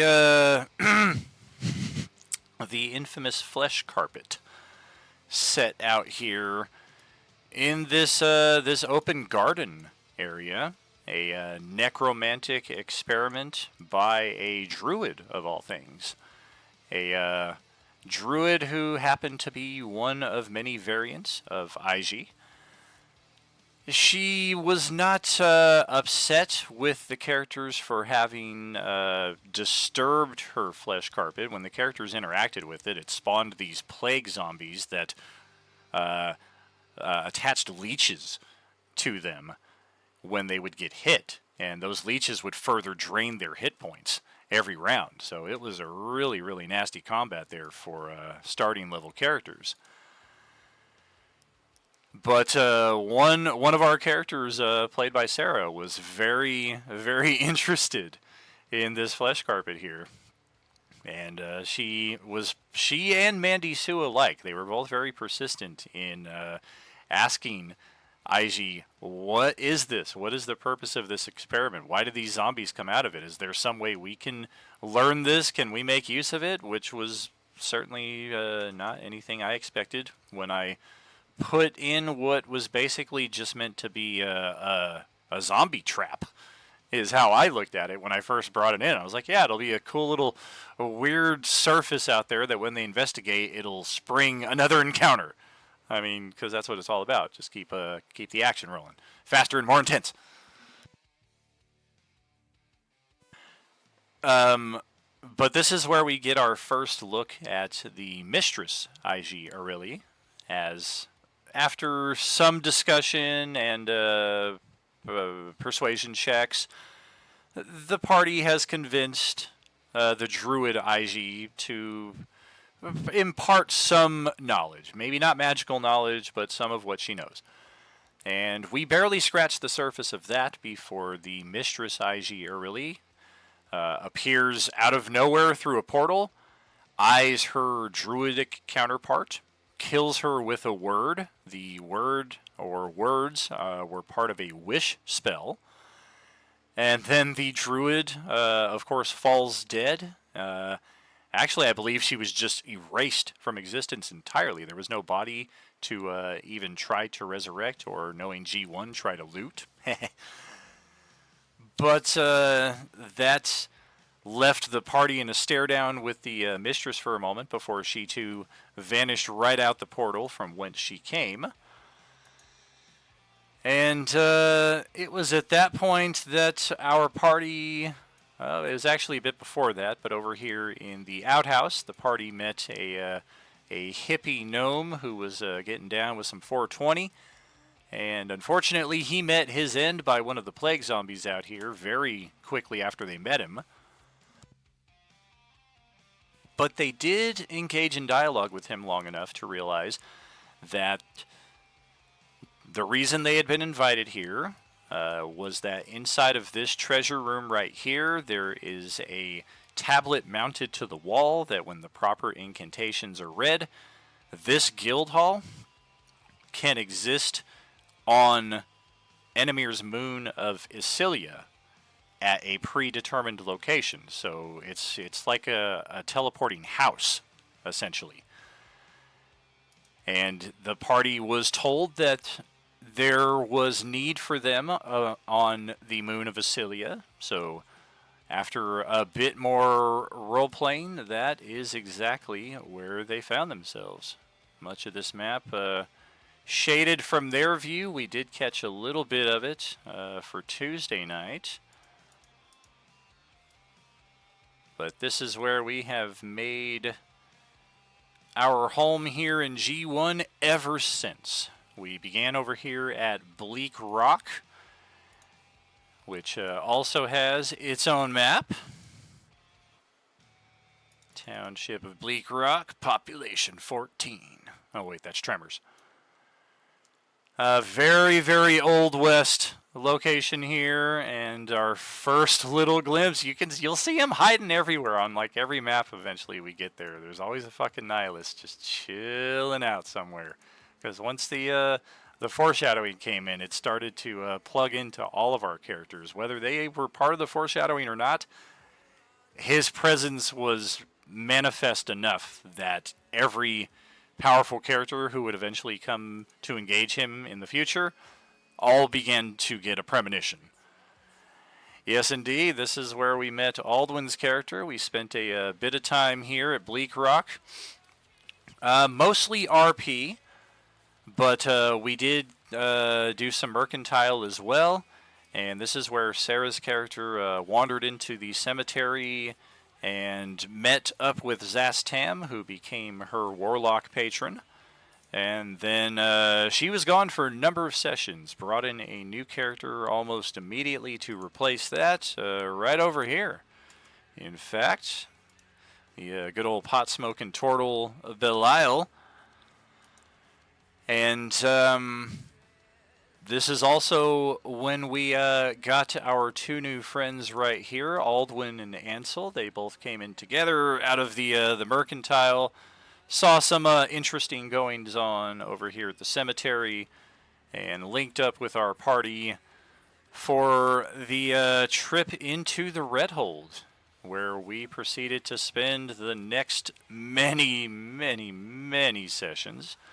The party finally got the full-scale look of this dungeon after they completed it, after their last session.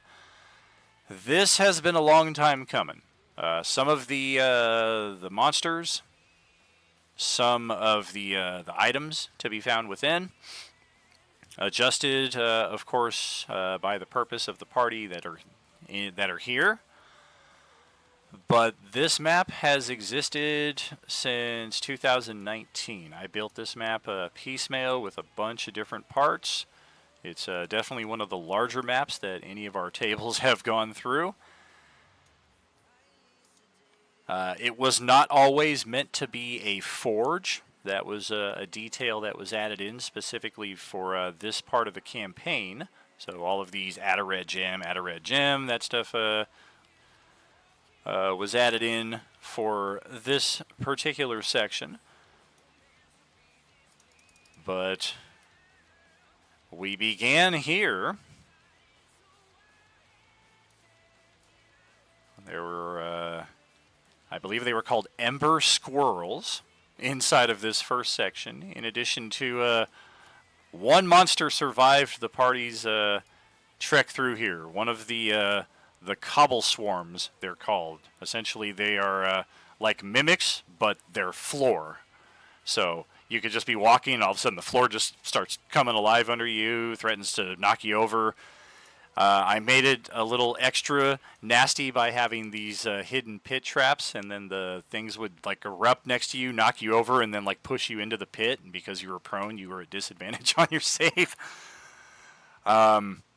So we had a lot of fun with that, but one Cobble Swarm survived the encounter and stayed hidden and opted not to re-engage the party for a third time.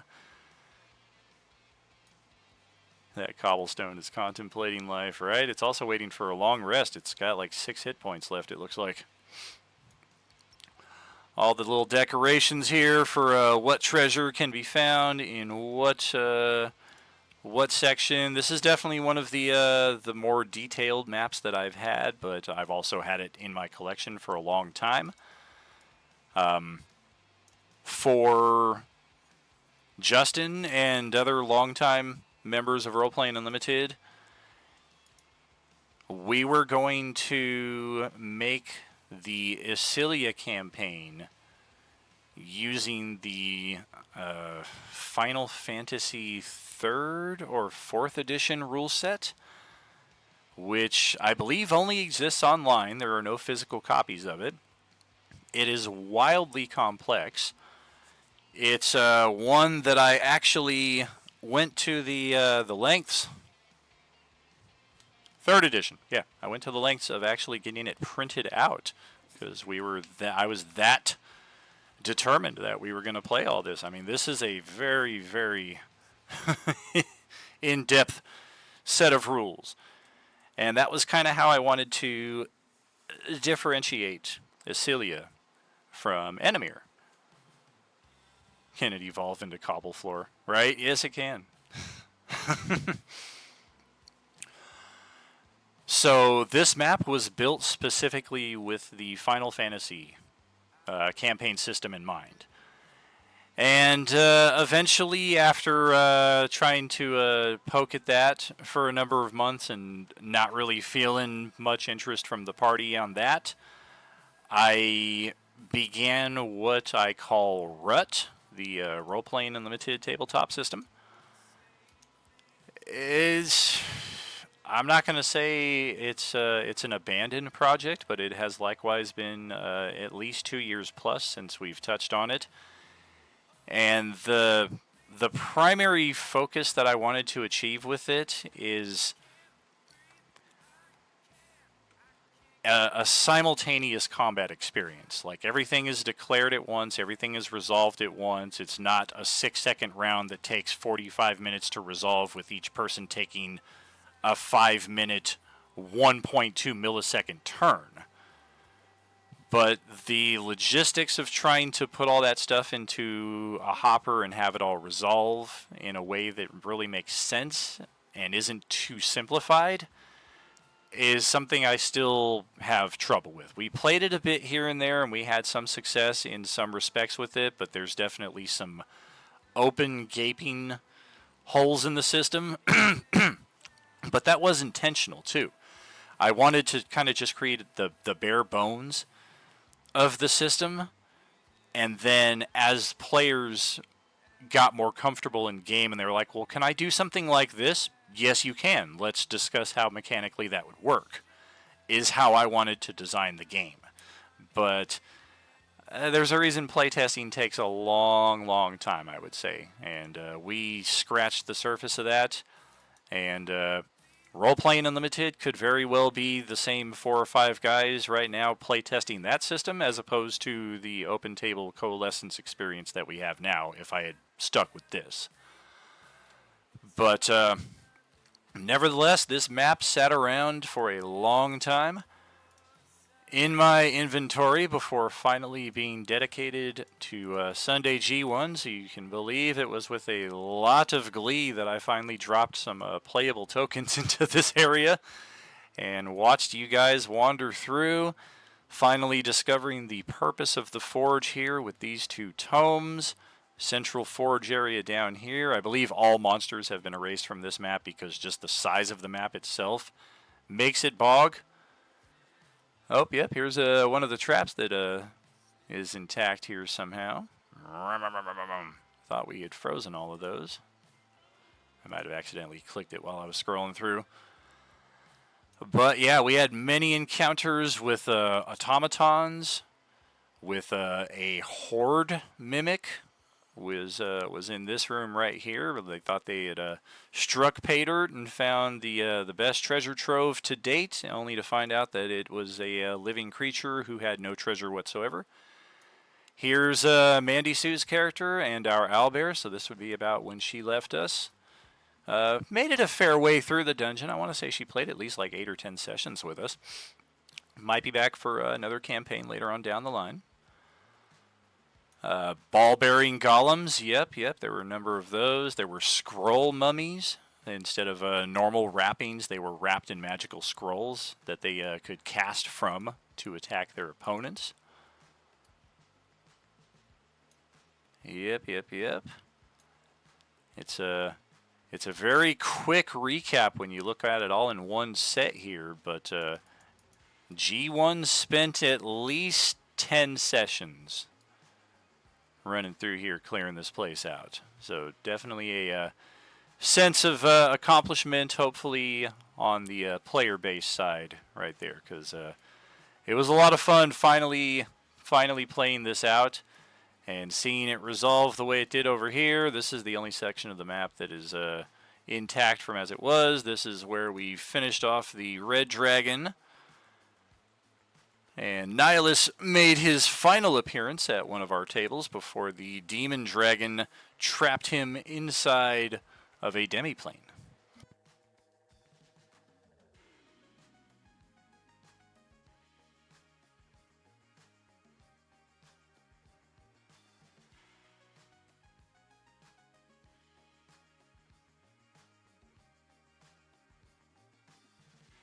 Whew! Oh yeah, a lot of dialogue. Oh, and then there's also Mistress Aiji, who showed up to congratulate the G1 party for successfully clearing out the red hold, opening up the adamantium, mysium, beskar, whatever we want to call it this week. Opening those mines for all the party to take advantage of. Meridian was likewise here as a fly on the wall, and serving your community since 2023, as he has been apt to do. And that kind of covers everything for G1. Actually, I mean it's there's a lot of finer details as far as like party interaction, mistrust among the party. Some players are very prone to appropriating equipment and not sharing it with the party. And there have been a few discussions about that. Definite big ups to Steven, aka Sarge, for his character Reeve. He does a fantastic job with that character.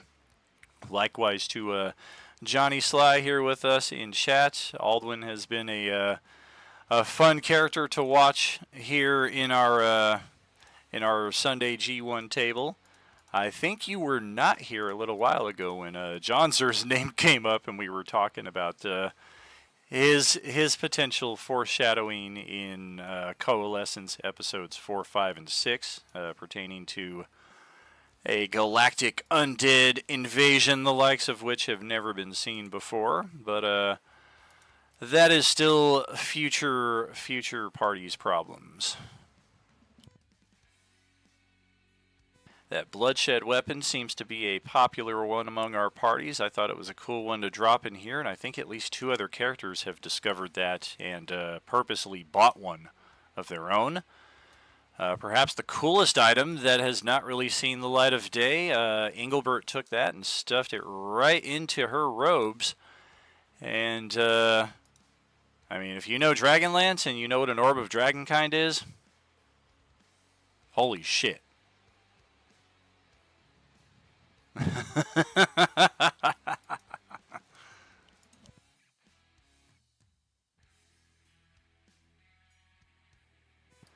So yeah, we got some that plate mail of force resistance, some handy stuff that I believe was sold back to Meridian a short while after it was appropriated.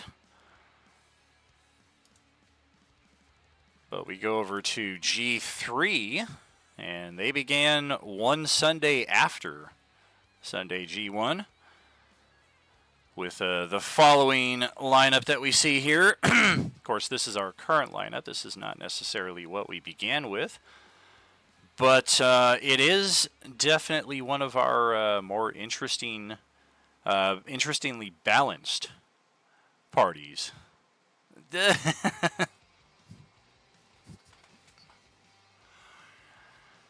Challenge. Okay.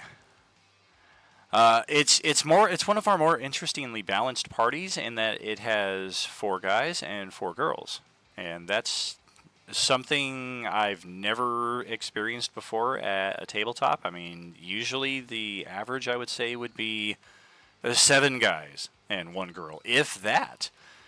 So it's truly an amazing part of our community right now that we have so many parties that are mixed, and that we have so many ladies here that are enjoying the experience and are whether they're experienced gamers, whether they're new gamers. I'm actually very just amazed with how many experienced gamers there are also who've joined our community, because it's still kind of a new thing for me. I know 5e has been out for like 10 years, and that's kind of what sparked a more collective interest in the hobby for everybody. But for somebody who's played 35 years like I have, it's still just so cool to see so many players who would have never gotten into this hobby before joining up, not only joining up, but driving tables. So Connie, Sarah Nicole, Ari, just the 4 that we have at this table, just fantastic all around. I look forward to hopefully playing with all of you many, many more sessions in the future. But as far as your opening here, this likewise to G1, we had a lot of new players who had not been into the hobby before. So a big part of the goal here was to ease them into it mechanically, the comfort level, because I know a lot of it can be overwhelming. The in-game, the out-of-game, the mechanics, the immersion, the breaking of immersion. So this was very much an intentional attempt to go as slow as friggin' possible here. And oh man, I wonder if we even have them here still. I mean, they've got to be here, but rainy, massacred, lights, haunted, fountains, empties. The dude's name was Grumbo. He had a farm. Briscoe Mines, yep, Canyon Encounter. Oh yeah, I remember the Canyon Encounter. That was a G1. Kind of skimmed over that, but there was an outside encounter with some stuff. Yo, Sarge, what's up? I was just singing your praises for a great job that you do with Reeve there in G1 a few minutes ago. Good to see you there, brother.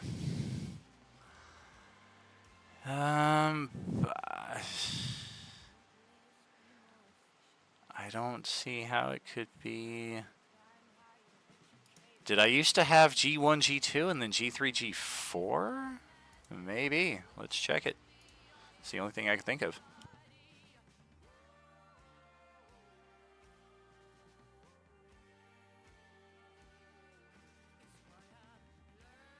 I mean, look at this right here. Does that not just sound like it's right up our alley? I should maybe pick that up. Oh, wait.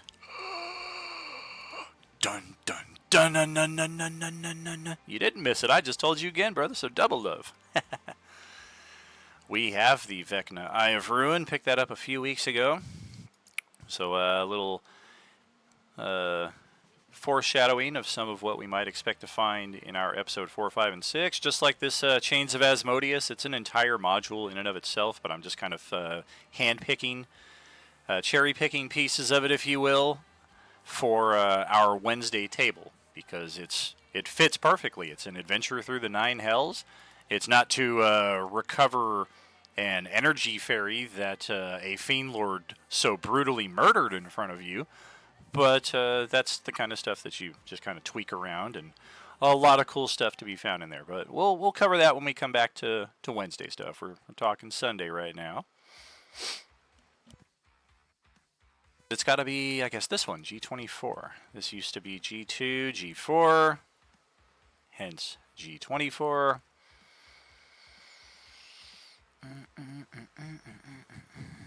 Okay. Yeah, can tell I have not been on these pages for a while as consistently, so they take a little bit to load. That was initial part of the G2 plot right here. This by no means represents what I intended for them to get, but when we come to G2, they spent most of their entire campaign playing on an illithid nautiloid, which we'll again cover that earlier, but this was just kind of meant to be like their little token for we have a ship on our starting page kind of thing. But yeah, where's my maps? Oh yeah, Lajwa's lair. Well, that's not going to do us any good now. Lajwa's hideout. Oh, I'm going to have to rebrand those. Ba-da-ba-ba-da-ba. Done got killed by Johnzerbert. Ingelser. Archived. Come on. Grumbo. There we go. Grumbo's farm. Meridian crash site. Tavern, first floor. Oh man, I think so. Sandy Valley. G4, outside. You can tell how much I wanted to use these sewer maps. These sewer maps got imported to every page because I was like, I'm going to use these, damn it. I've had them since almost I started on Roll20. So I'm glad that Thursday Crew finally got to adventure a bit in those. Not sure how the... oh, that's why that ended up here, the Ultra Dracolich battle, because G4 picked up from that. Yep. The Zastam portal. Okay, so I think that might be everything.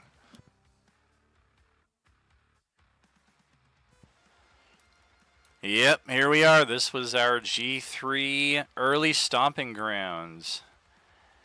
Just this ramshackle tavern out in the Utheri wilderness. Utheri is a country on the southern desert continent of Enemir. And our characters were all very, very poor, down on their luck, looking for work. And can already see that most of the crew here stuck around for a good chunk of our adventure. I'm not sure where Steven's character is, unless he's like sitting underneath somebody here. I don't know who the hell this is. Cyrano's too cool to sit with everybody. But yeah, this is where we got our first mission here for... oh, that's right. You didn't come into G3 until later on. That's what it was. I invited you in after you had been with G1 for a while and we had the opening. That's what it was. I remember. So Grumbo's farm. This is where we spent our first 2 sessions. This is about as basic as it gets. There's a farmer and there is a livestock competition coming up soon in a nearby town, and there's some creature that has been hunting his livestock. So the party stakes out over the course of a couple nights, and they discover it to be this alien creature that can polymorph itself into different creatures, essentially with the purpose of stalking them in a more natural form. And we can see the remains of that creature right here. It's this weird wolf cow thing in the middle of a shape change. Yeah, where was Rog? I don't see a few of the characters here on this map. Connie is ghosted because she's missed the session, seemingly. Yeah, I'm not sure. Oh, Amaya. I remember you. Like I said, I spend at least an hour with everybody who joins Roleplaying Unlimited, whether they stick around or anything, because there's just the general meet and greet, the process of kind of feeling them out, them feeling me out, them joining the community, seeing the community standards if they want to stick around. But yeah, there's always that's the wrong way to begin that sentence. I don't forget anybody who has joined Roleplaying Unlimited. Each of you is a part in my mind, one way or the other.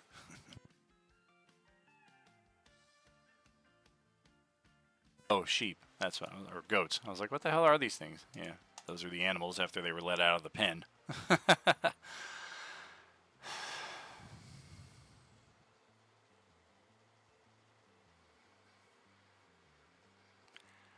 I pray you always feel that way, dude. Because I know a lot of people have likened our home to that, and that hits me in the best of ways, and then also in the worst of ways when it just ends abruptly, you know. But I think that's the nature of any relationship. Sometimes it just ends. But yeah, this was our first mission here with G3. Sandy Valley would have been our second mission here. They were hired to accompany a caravan across the deserts of Utheri, and the camels were scared away by a blue dragon that was just kind of casually passing overhead. Didn't have any interest whatsoever in the caravan. But all of a sudden, the camels are flying everywhere. The fucking wagons are toppling over, and the caravan master told the characters to head into this little valley right here to recover them. These are unfortunately not the camels. They belong to this NPC right here, but she did testify that, oh yeah, I saw your camels run further into the valley. Whereupon we had encounter with some vultures. One of them was a giant vulture. And then a pair of golems that I think they were called ooze golems, but they were basically like just perfectly disguised in the dirt.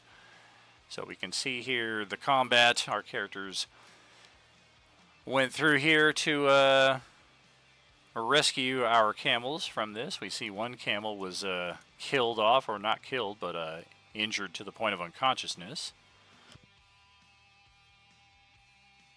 And then we had a bit of time afterwards looting, I believe, the vulture nest up here, as well as the statue that had a gem wedged into it.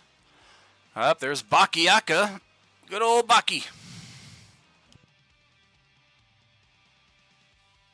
Ah, very cool, Sarge. And from this mission is just in complete transparency, just like I was talking about at the start of the Monday, Tuesday, and Wednesday, and the original Thursday campaign. There was not any grand plan of like linking things together or tying the Sunday tables into the larger campaign when I first started. They were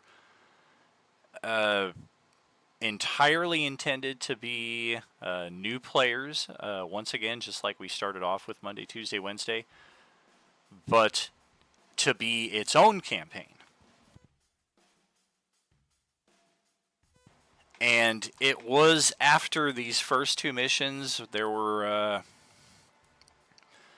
a few comments from some of the players involved in the party of how they didn't feel this table was lining up with the other tables I was running. Like, this table is cool, this table's kind of bland, we're just saving goats from a weird alien wolf, and rounding up camels in the desert, and we've got these other parties that are going through these massive epic adventures, fighting Dracoliches and what have you. So, all right, all right.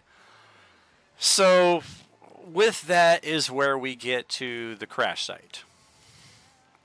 And this is where the Sunday tables officially tie in to the Coalescence. G3 is the first one.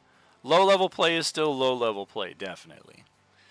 But by the same token, our Tuesday crew, they were still pretty low-level when they were fighting that Dracolich. So I definitely hear all sides of it, and I try to take feedback with good grace and adjust accordingly, specifically if such feedback is delivered in a polite fashion. But this is where... yeah, that's right. I remember that because Mask got knocked out and you drug him back. This is very weird. Yeah, why is your token like not anywhere? Is it because we changed the token? But shouldn't the old one still be here? Because yeah, you would have been like right over here or something.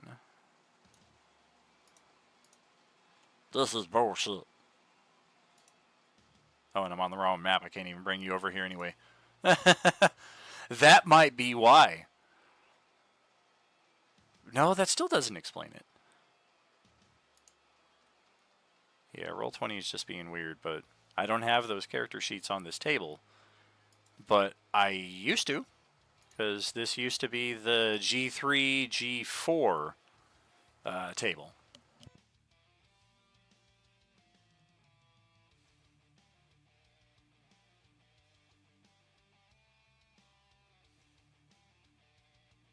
But yeah, if you recall, Monday table, they were the ones who directly experienced this. They were on the same planet as this when it went down. The Dragon Lotus was shot down by Zastam, and or no, not by Zastam, but by the Urlajwo. Urlajwo was in command of the Illithid Nautiloid fleet that ambushed the Dragon Lotus and caused it to crash. And this escape pod containing Meridian and a couple other NPCs landed in this area, and our G3 group was tasked with recovering, even resurrecting Meridian, because Meridian had been killed in the crash. So G3 arrived at this site, successfully revived Meridian, and at the same time, the long tentacle reach of Urlajwo via his other Illithid companions sent these Grimlocks to attack our party here at this site. And yeah, like Rog was saying there, Mass was attacked, captured, and drug almost back to one of these sites that the Grimlocks had come from. But Rog fortunately rescued him from that fate. Also, that Mass could insult another Illithid later on down the line and get power word killed. Da-da-ba-ba-da-ba.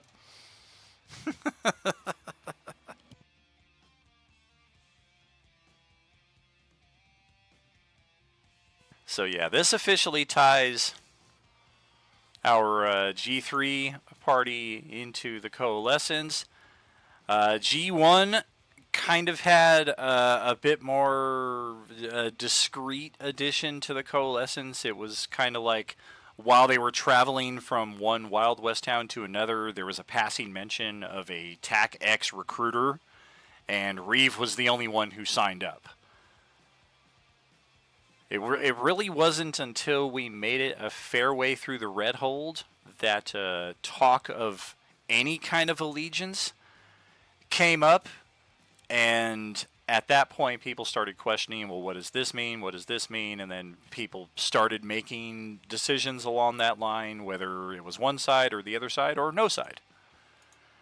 But for G3, it was definitely more of an intentional assignment. You guys have just finished helping this this merchant with her caravan, her missing camels, and this guy Bakiako was in the next town and was just, man, my ship has crashed, and if any of you are capable of casting this spell, we've got somebody who's dead, and we really need him back. So that's what brought our party here to this site. And G3 had the distinction of being the first table to get to see the judicial. This has all been cleaned up now, although I still find evidence of it on other tables. The Beholder battle. That was our first experience here aboard the judicial. Our party signed on with TAC X. Were paid. And no sooner had they had their first long rest than there was an alarm klaxon from the docking bay, and a beholder and some other undead beholders had made their way into the docking bay and were attacking everyone, killing everyone.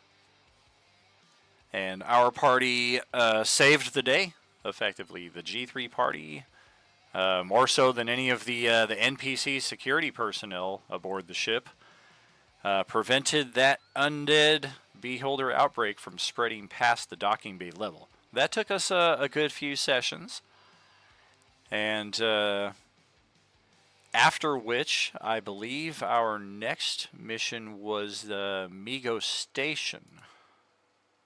But that is not going to be here. That would be after we did the table merge. Is he still trying to move the ship in the hangar? I think he is, dude. I think he is. Except it's his spirit. His spirit has made his way back here because it's like, you know, the ghost has the unresolved. So, I will move this ship.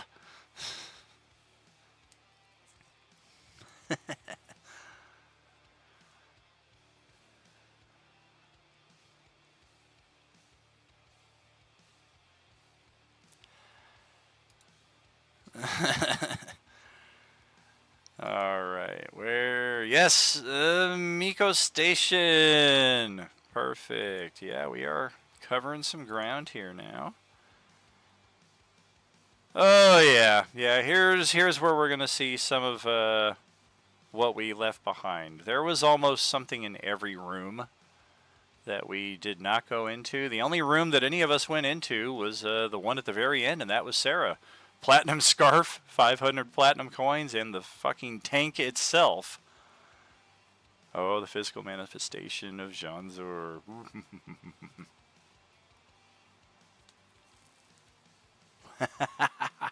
Nice. Oh yeah, this was hell. Because kind of like the Monday party, when the mission parameters were laid out, it was very much a we're not trying to kill everything in here. We're not trying to clear the field of hostiles so much as trying to get through here alive. And this section was abandoned in a hurry, so there's probably some valuables sitting around, like a chest with 500 platinum, a chest with 1,000 gold, 4+2 daggers, a sandstone ironstone, an extra dimensional storage crate. I think that's everything. So it's not like the most epic gear or anything was left behind, but a few thousand gold, a valuable ironstone, +2 daggers could always be useful for just some random ranged attacks kind of things. But yeah, we definitely had our work cut out for us here in this room with all of the organic growth, and the fireball spell right from the beginning set us off a bit behind. Especially since there was a gas leak in this room Not necessarily a gas leak, but the concussive impact from the fireball after the effect uh, basically broke the gas line, and then that allowed the fire to continue spreading. But we did eventually make it through. Unfortunately, Dr. Noor, aka Mega Karen, we can see she made it right to the fucking airlock door before she was killed off. And the only reason we couldn't open the airlock door to get her back aboard the Gauntlet was because we weren't all inside the airlock. This door right here ain't going to open unless this door is sealed. It's just basic airlock rules. So, unfortunately, she did perish, but the rest of the party made it through. And it's at this point, I mean, just like every other table, usually after our handful of sessions are complete, we've got our solid crew. We've got our friends who wanna be here with each other, who wanna enjoy the game, see where the story's going, help guide the story where it's going, and that is our Miko station completion. Whereas G1 had their mega dungeon, G3 definitely had a lot more individual encounters bouncing back and forth, including the Illithid Casino. This is where we spent a good few sessions here. Surely Rog has got to be on this map.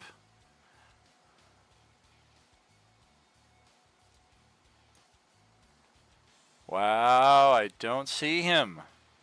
How is this possible? This is even the right page.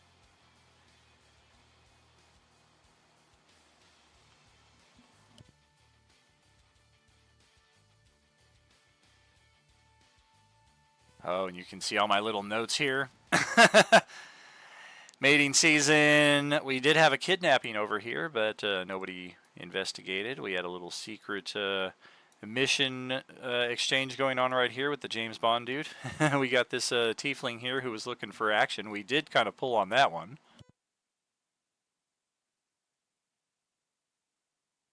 And there is Dr. Whoopass, forever contained within inside the golden cube here inside the casino.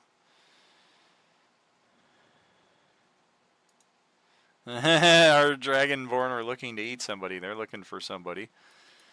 This guy was looking for an elf to deliver a package, and Viessa bit on that.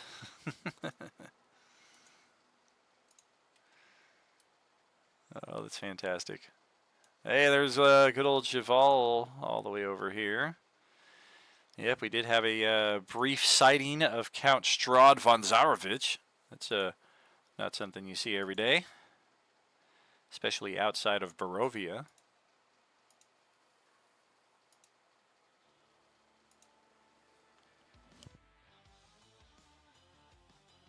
Yes, you did. Got a succubus hiding out here. Somebody's following an old family mystery involving murder and theft. So, some slavers, half-giant noble, depending on what y'all wanted to pull, what threads you wanted to pull on here. I had a multitude of ideas, just kind of like, we could do a number of things, so we'll see where it goes. Ultimately, this was resolved with Jival giving your group the location of the donjon, which would be your next destination, and the most recent one that we played here with Sunday G3. Weird face.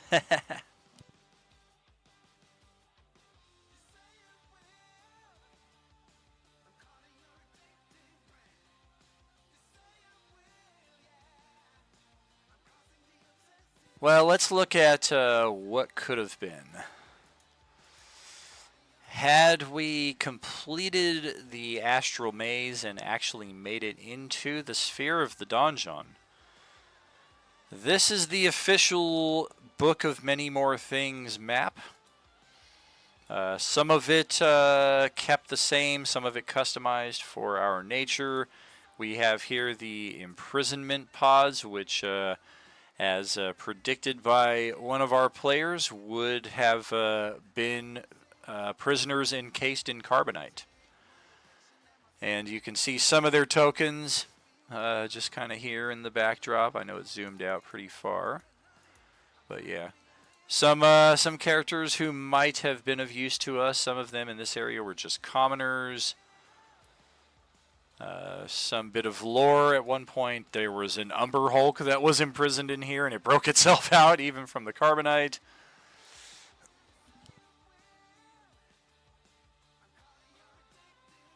Oh yeah, I think there's like a small kraken or something trapped in this one. Like they couldn't fit it inside of the normal stasis area, so they have it like inside this pool. And when I say they, I am talking about the automated defense systems. Fire elementals are only here keeping this forge hot. They're not really here for defense. It's more of a utility purpose. And all of these things are the detention drones, the helmed horrors, the animated armors, and the quadrones. That's why you can't be a DM, too many threads at one time. Yeah, it's one thing that helps me sort my ADHD is having one thing in my life that I feel like I have some control over. And yeah, it works for me. There's a Remores here, if you're familiar with one of those. I believe it's a type of fiend that has escaped. There's a trapped bone naga. Some of these things are in actual cells. There's myconids that are trapped inside of cells, but they don't really think that they're imprisoned. They just think this is their home.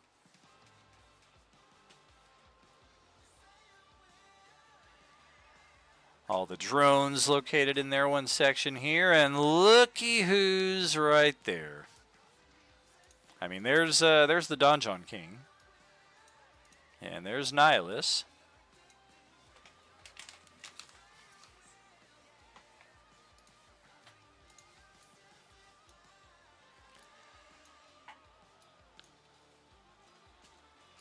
So this is what we would have encountered had we gone the route of actually making it into the donjon. But as time was running short, and I didn't want us to get too frustrated out of game, spending session after session after session in this frickin' maze. I mean, we made it through the first area here pretty quickly enough. Thankfully, the suspicion that had we just stuck with the original plan, it would have led to the exit was a falsity. Diego did turn around in time before he came to this kind of dead end right here, or any of the actual dead ends before it. Of course, all of your notes here to help keep you all going in the right direction. Some of this is the path that we took, some of it is not. We definitely ignored most of this section right here on the right side in favor of the animated rope across the chasm right here. And only a short way away from that is where we found the next area, which is where we finally began the Nihilus encounter. Not necessarily Nihilus, but his breath drinkers. And those were a sufficient challenge in and of themselves. But it was at that point, once I realized like how many sessions we had left to play and how far we had progressed, is when I started in with the glitchy path right here to hopefully help guide you guys a little bit quicker. And then once it became clear that there was no way we were going to make it through the maze and into the donjon, that's when I just kind of resolved that combat inside the donjon. And of course, Donjon King is going to try and get the hell out of there, which unfortunately is... whoops, that's the wrong map. Is made extra difficult by the fact that his ship is done blowed up right here. Somebody tried to escape in it and smashed right into the side of the damn asteroid. So his options are slim to none. Thus it is that he flees into the maze and gets himself killed.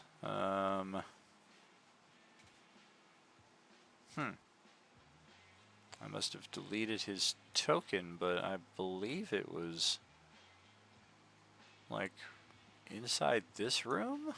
where it happened? And then after that is when Nihilus began to chase your team down. And we had a bit of controlled chaos and more than a few tense moments out of game here, with the bag of beans being erupted, the statues throwing insults, the too many tokens in one place at the same time. And it's unfortunate that for a few of us that is our last impression of the G3 table.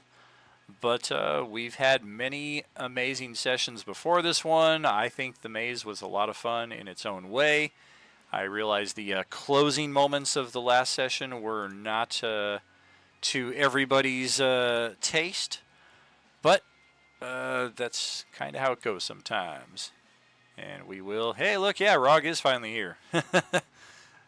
So we will finally be progressing forward with the G3 table here and the G1 table, as I tagged all of you in the server yesterday. It's going to be a crossover event. So if you're already playing both Sundays, fantastic. Only difference for you is that you're going to be playing both characters in the same session. If you're only playing in one, you're welcome to join us in the other. It is going to mean a larger table if everybody shows up. I mean, we might have 10, 11 players, but we're not going to have like a big tactical map like this. It's going to be a lot more theater of the mind, a lot more role play, a lot more interaction.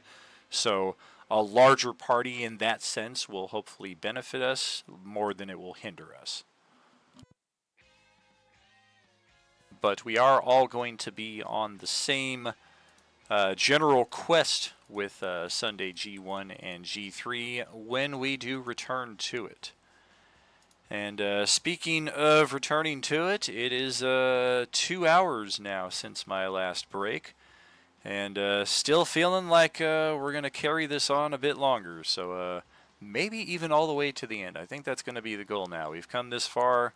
Might take another hour or so to recap what else we have in play here, but I'm going to step away here for a few minutes, and I will catch you all shortly.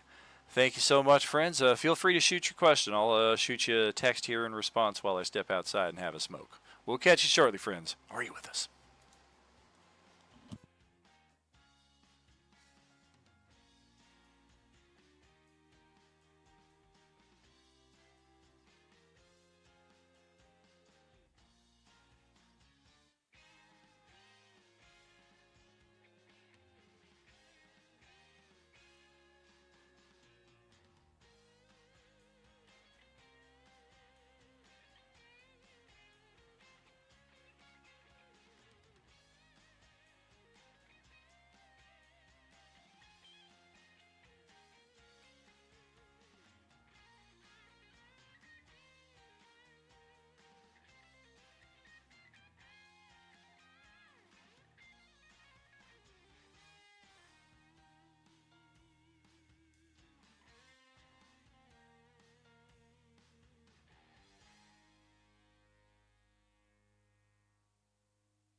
Well, shall we continue?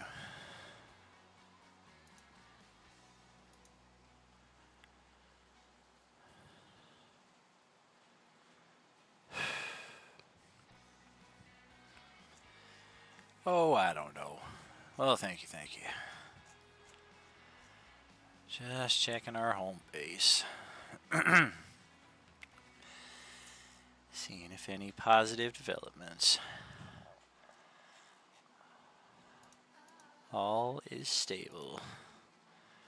Okie dokie. Well.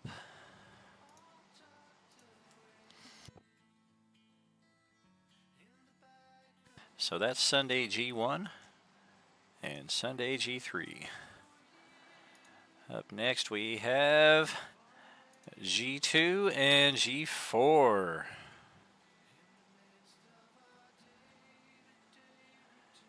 And by extension, G24.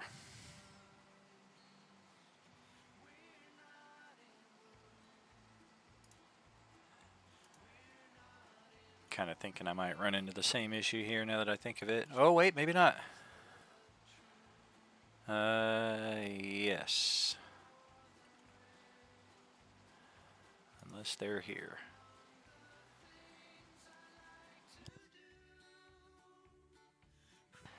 Drat. They're not. Alright. Back to where we were.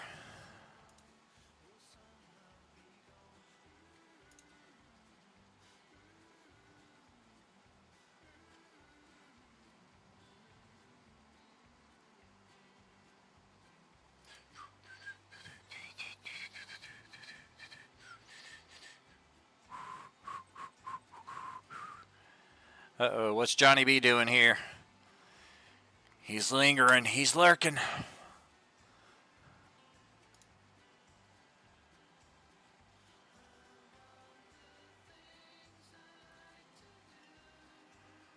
Alright, sure they're in here. Archives.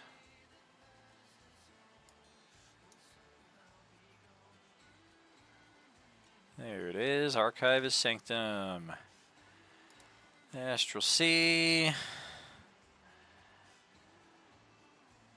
That might be everything.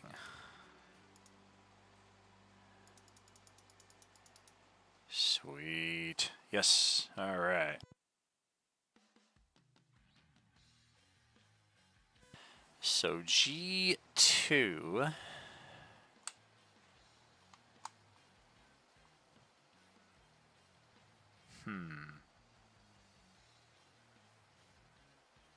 Now I'm losing track. I guess this will tell me. Yeah, this was G2. So this was their opening adventure here at the Archivist Sanctum, where they were tasked initially with resolving a plague that had outbroken there at the library, and it turned out that the plague was the result of an ethereal plague. So choosing side, we can see here how this map set itself up for adventures on the material plane as well as the ethereal, whether you wanted to make the ethereal pink or black and white. I preferred pink, but that was kind of effing with some of our players' visual. So we opted with black and white for any of our ethereal adventures here. That was the title initially of G2, Ethereal Environs, and the entire campaign was intended to be this pre-purchased module that it takes place entirely here at the Sanctum, with the occasional voyage into the ethereal plane and then back to the Sanctum. We ended up pivoting from that at the same time as I made the adjustment to include the Sunday morning tables into the Coalescence fold. the same thing ended up happening with the Sunday evening tables. Let's incorporate them into the larger fold. And after a couple of adventures in the ethereal plane, we had a breach between the ethereal and the astral plane that sucked our characters into the vicinity of this nautiloid. Spoke about that a bit earlier. This was eventually intended to be the player's vessel. It was not initially planned to be a nautiloid. It was just going to be a regular sailing vessel for after their completion of the ethereal environs. I was going to do a bit of a sailing story arc, but we pivoted into this instead, which unfortunately Parker, hey, look at that, look who's lingering. Parker unfortunately did not like the look of the brain engine, and she attacked it several times, or twice at least I should say. And when the decision came to merge G2 and G4, that was our plot device that caused the demise of the G2 nautiloid, causing it to crash into the field of play with the world engine. I think that's a sufficient recap for G2. I don't know that there's a single player aside from Parker left from that table, and her character unfortunately died before the crash. She was taken captive by the Illithids operating the ship, and she was killed.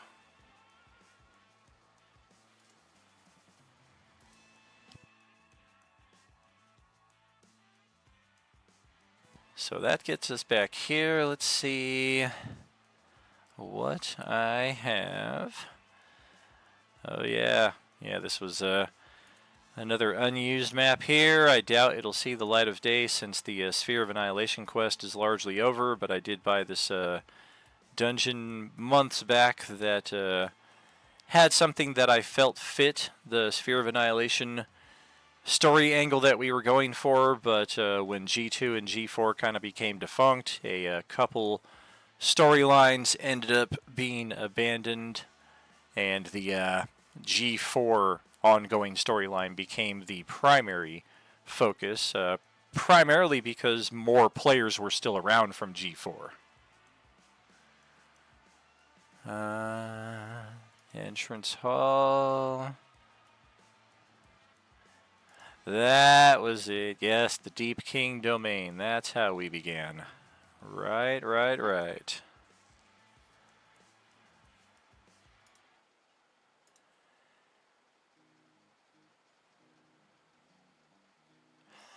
Oh, man. Yeah, that's right. Wow. I forgot all about this map. This was the very first G3 map right here. Or I'm sorry, G4 map. And that is correct. Yes, this is the donjon. These are the pods that the channelers pods that our G4 group was inside of. Oh gosh, I'm not even sure about those details now, or at least the order of events. I do know that G4 did this mission right here at the Deep King's domain at level 11. This is what their channelers pods boosted them to.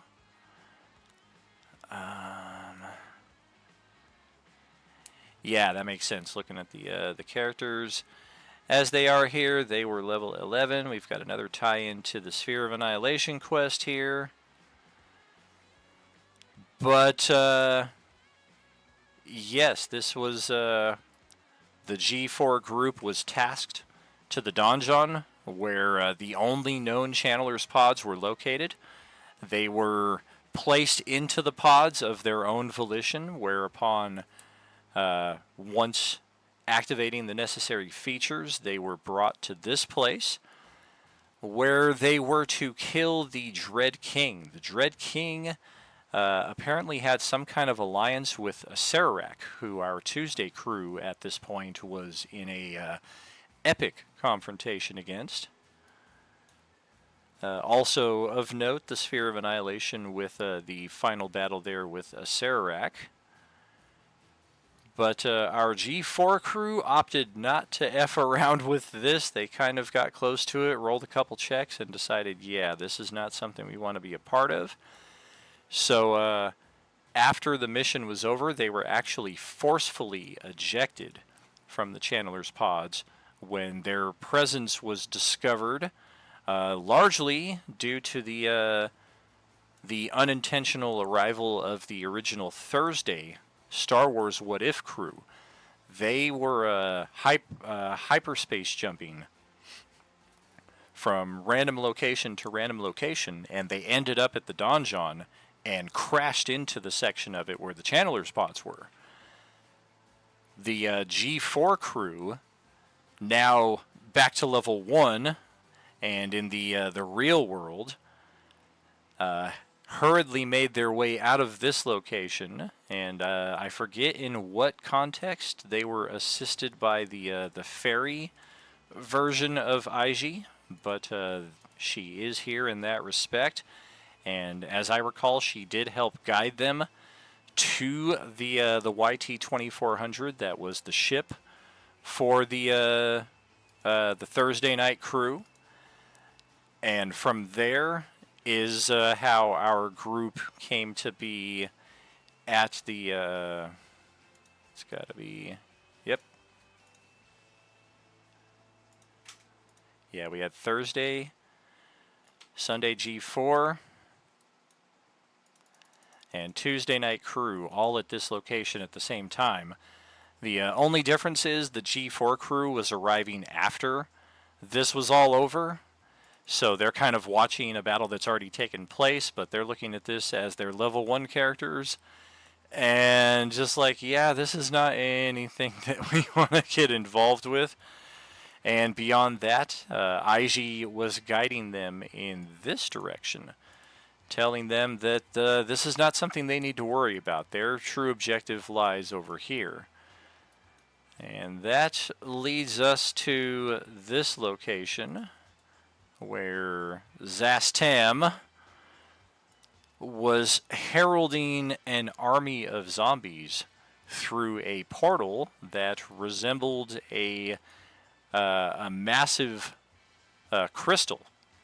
This crystal also happened to be the new phylactery for the Dracolich that was being fought a few miles away downfield. So our G4 crew, as we were discussing earlier, helped the Tuesday crew finally put an end to the Dracolich battle that was going on there. Unfortunately, we did lose some of our characters in the battle here. Some of our NPC ubiquity leaders as well, including a version of Callus. This is another character who we are discovering is present in multiple forms in the galaxy. I think his character was just completely wiped off the map because he was wished to not exist anymore. But following this quest, our group was picked up the steampunk airship. I'm hoping that's right here. Callus's Crippler. Nope. Don't have the map for that here. There it is. Here was the dedicated Sunday G4 ship. And after the events that took place with Zastam, the Ubiquity Council of this particular arm was spent. They had used all their power just keeping afloat, essentially, for the longest time. And they were no longer going to be able to continue the Ubiquity work. So they tasked the G4 crew with traveling to the Ubiquity homeworld in hopes that their experiences so far, limited as they were, would be sufficient to find a way to save this broken homeland in ways that they could not. And this map is definitely set at the very beginning of the conflict. Not seeing any of the player characters here aside from oh, looks like they're all in the same spot. So this was probably like the very first set of the map. But yeah, once we got here, our objective, every character was instinctively drawn to this clockwork break in the earth, whereupon once they attuned to that site, they were brought into the world engine, discovering that this world is perhaps not as natural as they were given to believe. They faced many automated defensive systems here. This map was not the largest one I built, but definitely had the most animated effects present on it, and when it was all together as one piece, it crashed all of our players' systems. So it was a bit of a struggle there going forward to get this all rebuilt, separated into a usable format, relighting each individual section. And of course they're rushing through here, trying to find some means of escape that they sense is ahead of them, but they don't quite know how or why until they get to this area and find this portal and another version of Callus. This one perhaps with a bit more power than the previous one that we saw. But Nihilus was likewise drawn to this site, thus completing his interaction with every table that we have here, except for Monday night for some reason. Our characters, seeing firsthand the power of Nihilus and not wanting any part of that, rapidly dove into that portal where they found themselves at this site here, out in the unknown regions where the decaying bodies of, or body, it's hard to tell. It looks like one, but it definitely looks like there are more pieces than just for one. This large site, I mean, all of our characters were basically on one square here, such was the scale.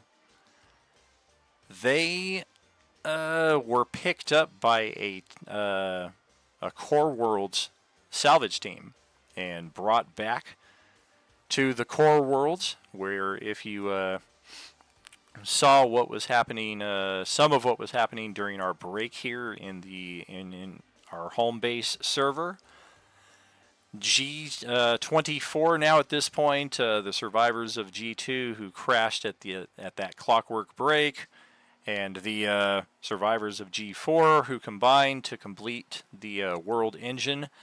That is how they were finally officially brought into the fold of the rest of the TACX and Ministry teams.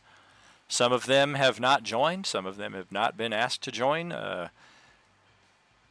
but I think that's more a focus on the Nihilus issue than a not wanting to actively seek new recruits kind of thing. But that is how our G2, G4, and G24 groups all came to be and all came to coalesce into this campaign. And that concludes entirely our Sunday tables. So we are getting closer here, friends, closer to wrapping up. I think we're going to do Wednesday up next here.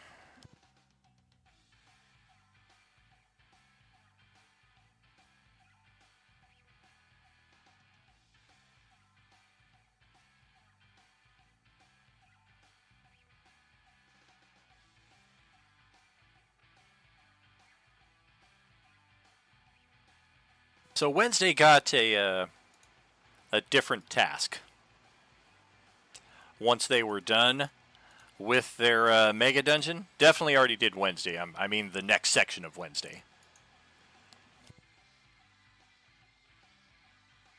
And this was an interesting experience, to say the least. Our party arrived here at this opulent dwarven manor on the moon of Asilia, where the dwarf lord Rathmir was celebrating his birthday. Our party was able to infiltrate this party rather easily and capture the dwarf and make away without really so much as a fuss. It was almost entirely an RP session with only the briefest mechanical interactions before the Dwarf Lord pulled an ace from his sleeve, literally, in the form of the Fates card from the Deck of Many Things. He had, that was part of his reputation and renown, is that part of how he had gained all of these riches were lucky draws from the deck.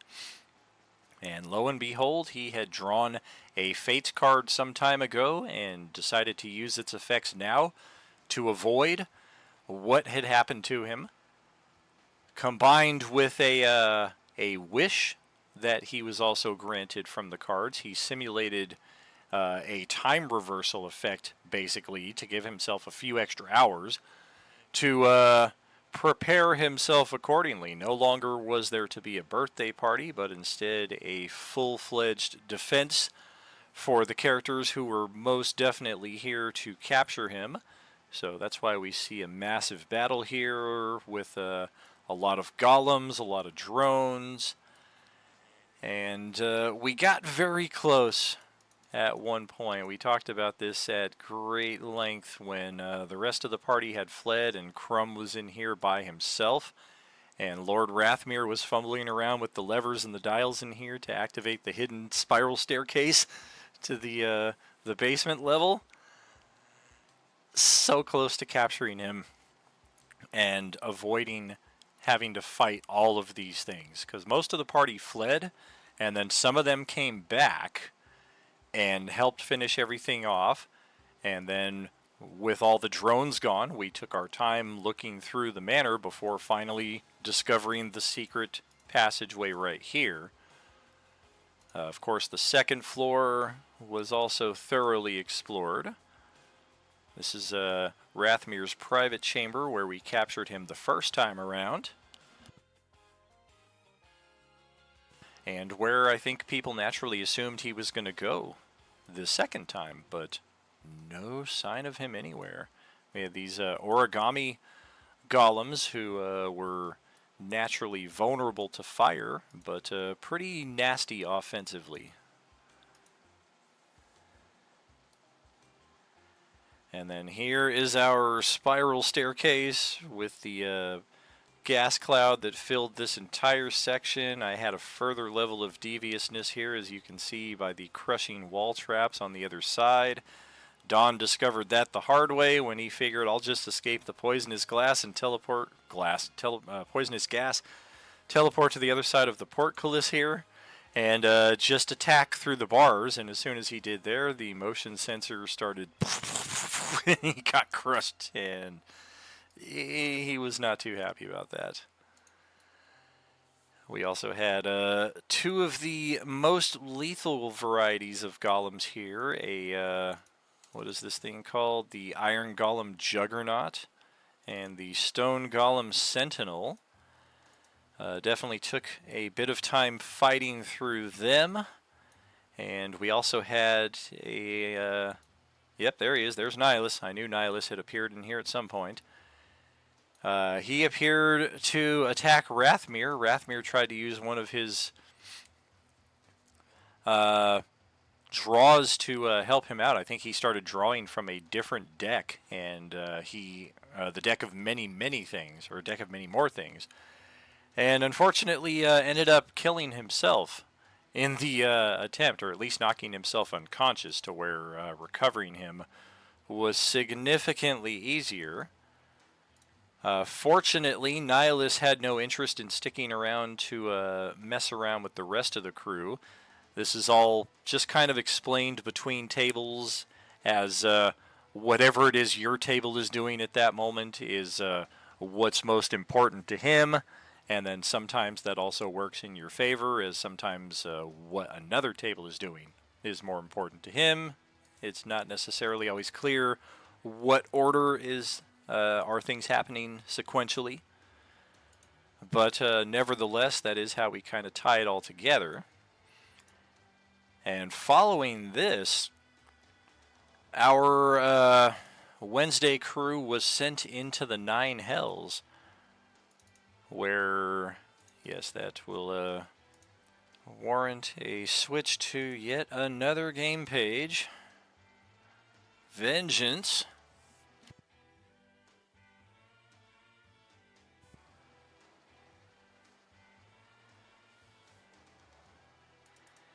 Yep, this is where we will return when we come back to it.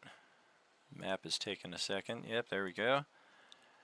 But we have already made our path through the first level of hell here in Avernus, where we linked our campaign to a previous campaign that I had run, the Baldur's Gate Descent into Avernus, and we took that existing party and had one more adventure for them, tied it into the Wednesday crew, where the Baldur's Gate group could finally resolve the last little lingering bit of story that they had before they could finally retire and be done with this.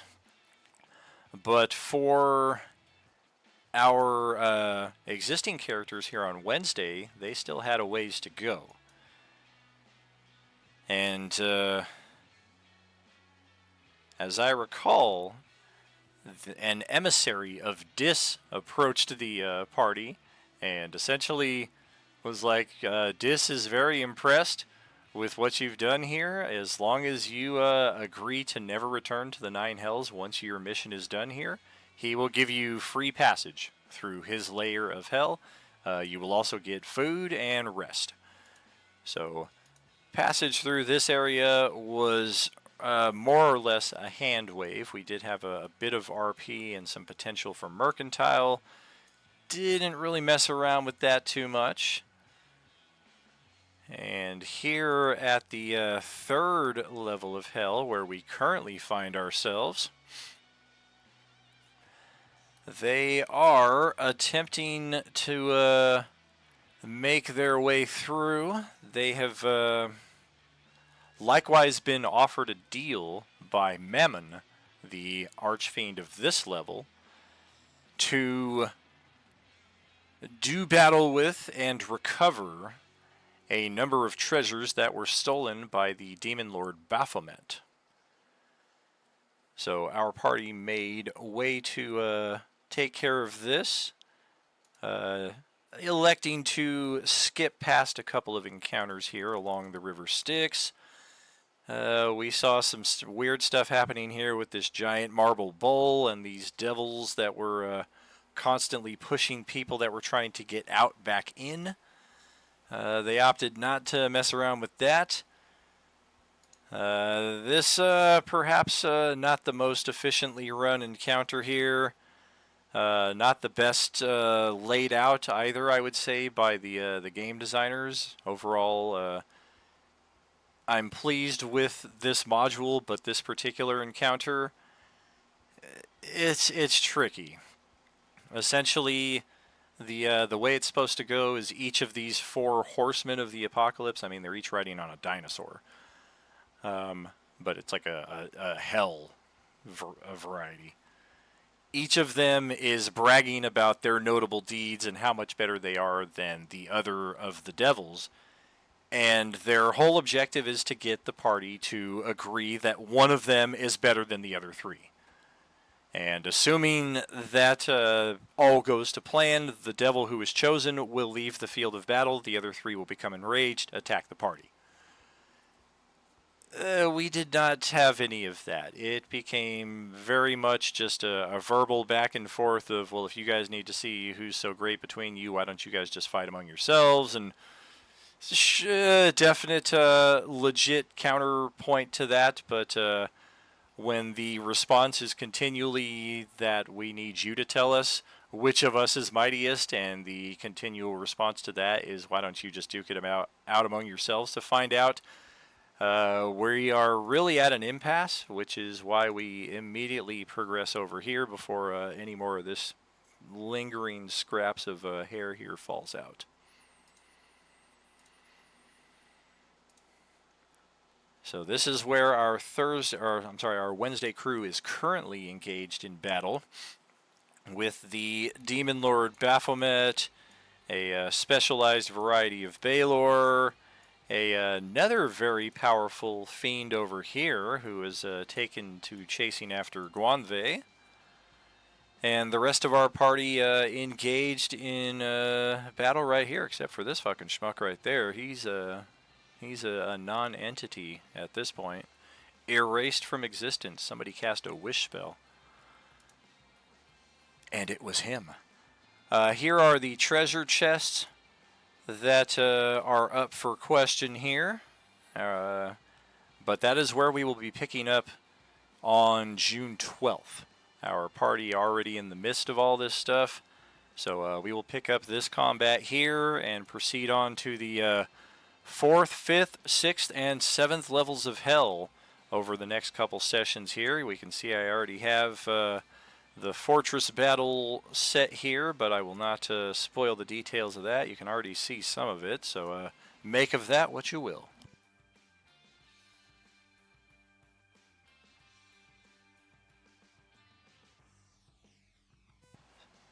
So that is 5 down and 3 to go. Monday, this will be somewhat of a quick recap as well, as they have entered their first mega dungeon after the debacle with Colonel Starr. I definitely did not consult the party on what do you guys want to do next. I just said we're going to the fucking Ubiquity Temple. We're going to try to get to the bottom of some of this, and we're going to have a nice massive series of encounters here that's going to take a while for us to make our way through. More details here than we're going to be able to cover. This is still unexplored, and why I have my choice between these two is something you'll have to discover here in the days to come. There's our guy Archidades. Oh damn, I thought he was a Dragonborn. He's a Tiefling. Womp womp.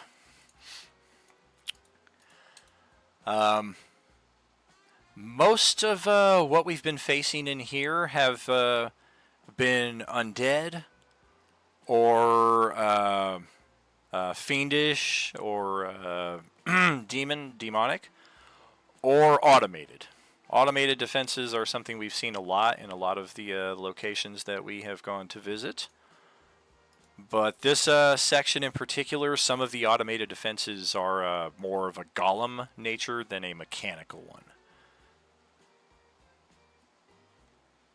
Oh yeah, the worms who broke into the temple. They are not indigenous to this site and have caused a fair amount of panic. I think this is where we're heading off to next. Over here is the east sector. I don't think we resolved Ubiquity East. I think that's where we're headed off to. I believe west is where we first went after encountering a demonic orc creature who you guys beat the shit out of real quick, and he tucked his tail and ran off in this direction, which we fought the illusion stuff. What? I don't remember. I remember doing all this stuff here for sure. We spent a good couple weeks here. These luck leeches, is that what they were called? Yep. Those things, not the most devastating, but they were kind of nasty. Nice little hidden treasure room here. We got plenty of those. Death Dragon, these swarms were particularly nasty. The crystal swarms, I had a lot of fun with those, or the Grimlet swarm. And otherwise, yeah. Oh, looks like we had a Meridian summoning here. This led to one of the big boss encounters here after we made our way to the northeast section. Yep, along this long passageway here, this is where we discovered the worms. This is also where we found a deck of many more things, and Kai's character was donjoned away, and who knows just what that means now. We do know that supposedly she's been rescued. Once the donjon was cleared, we just kind of hand-waved that, as our Sunday G3 crew did not actually make it into the donjon to rescue people. Another Meridian summoning right there. Couple lightning traps we were able to get through, or a big one I should say. There's that broken scimitar of Thrones command, another Nihilus ominous sighting, but not an official I'm here. And then yeah, this was our first big boss encounter right here, where we met Archradades. And, oh shit, Nihilus actually did show up here, didn't he? Or was that just another tease? I thought he showed up here. No, I think that was a tease. But yeah, our monster is suspiciously absent from this room. I think he, I think I just deleted him after you guys killed him and he went down into the chasm.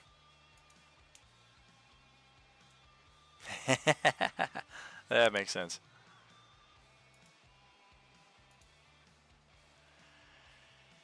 And then, so we did do the east section. I guess we're about to find out here, or get a spoiler. We did... Okay. So yeah, this is where we are. And we've done some of what's in this room. I think this is where we're still in the middle of.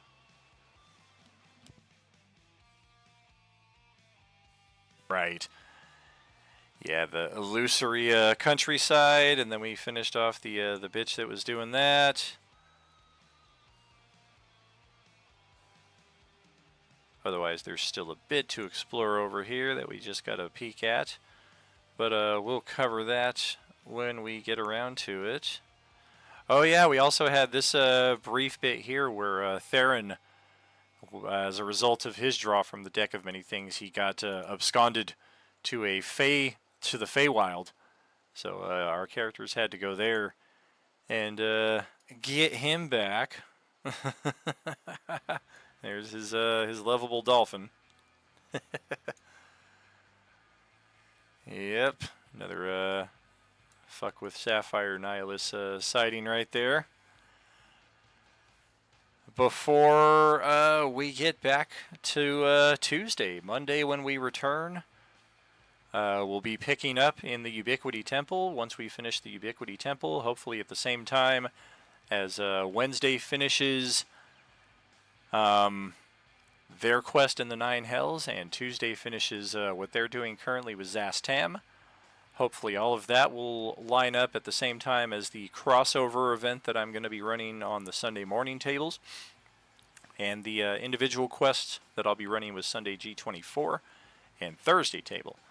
So it's going to require a lot of precision timing. I'm thinking 2 sessions for each group, maybe 3, but we'll certainly cross that when we come to it. The Great Center, though, this is where we finally had our first official encounter with Nihilus. Our objective here initially was just to rescue some people who had been stranded after an airship was lost in this cloud of malevolence. And it quickly got nasty as Nihilus himself showed up at the same time as this group of Nightwalkers. We found the Shrouds of the Ancients and discovered just how frickin' nasty Nihilus can be. He is all kinds of horrible, and especially when he's got a bunch of breath drinkers with him, it is very, very unpleasant.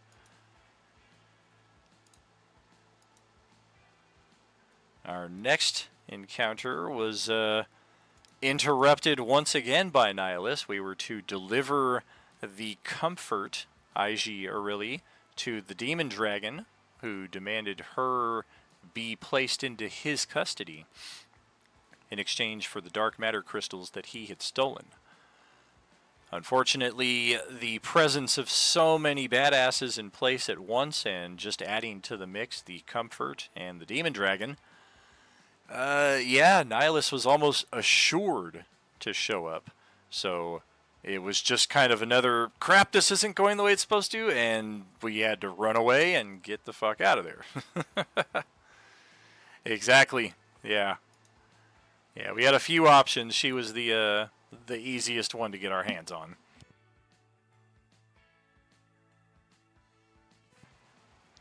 And following that encounter, we had a bit more of an amicable exchange after infiltrating the Demon Dragon's lair here, whereupon he agreed to assist you, I believe, in exchange for a meeting with IG. Instead of her being turned over into his custody, he wanted to meet with her. Specifically because when he transformed his shape into a humanoid shape, it was another IG.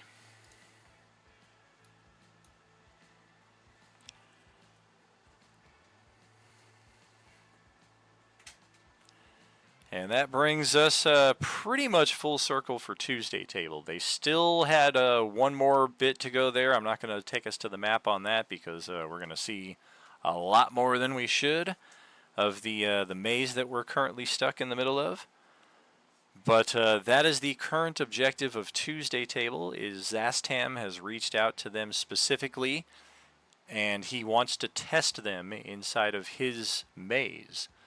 After which he needs to speak with them about something. If they complete the objective to his liking, to his satisfaction.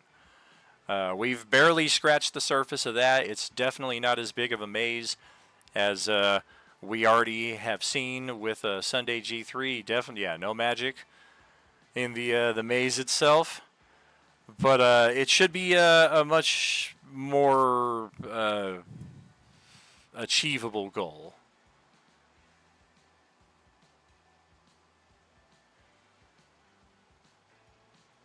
And, well, shoot. I think that brings us full circle to our newest table, the Thursday crew. That's where we will put a bow on this nice little 4.5 hour stream that we got going here. Definitely envisioned it going this far, but didn't think it would.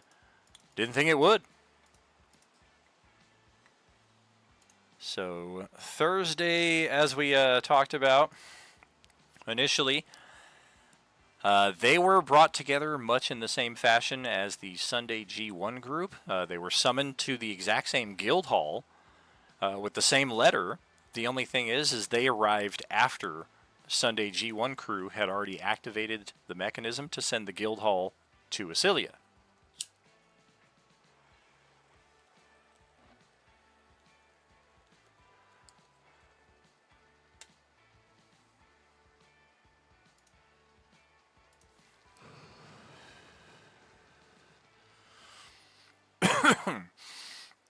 And perhaps to make matters worse, oh yeah, we got right into Nihilus right from the get-go, less than an hour in, and we got right into bringing our characters into the TAC-X fold via Lieutenant Orlandor, who was just flying by and saw some people in need of assistance, and this world does not, well, maybe not the world, but this section of the world is definitely in dire straits. And depending on how long Nihilus chooses to stay around, probably not going to last too long. So she came along and saved them, got them out of there real quick. We had a bit of RP here, just with this as our visual backdrop, before they were brought into the TAC-X fold and sent to a world where rumors of some kind of lore about Nihilus could be found. What exactly it was, of course, we'll have to find that out when we get there.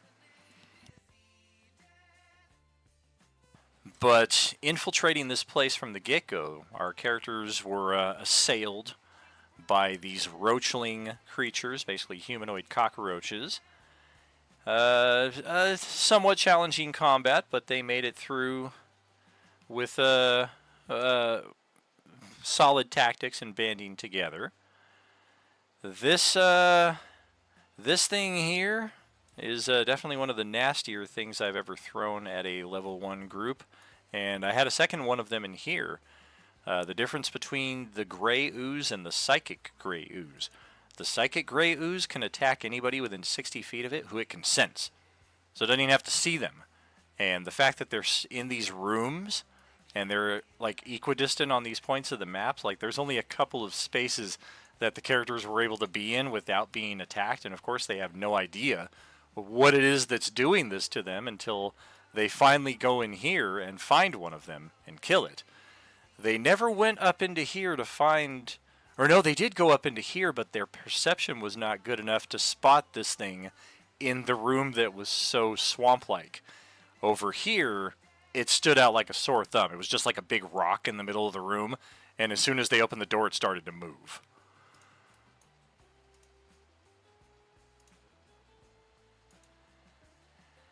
Our combat continued through these sewers that, again, as I was telling you all, I've had these maps in every other table's game page for the last year plus, intending to use them for something. Never really found the right time or place until here.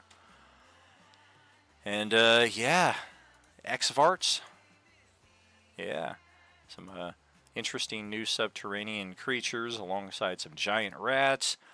Some of them had some warlock levels. One of them was a leader, just a couple more hit points, a magical crossbow. And this is where we found the real IG Early. From Carlsbad, New Mexico.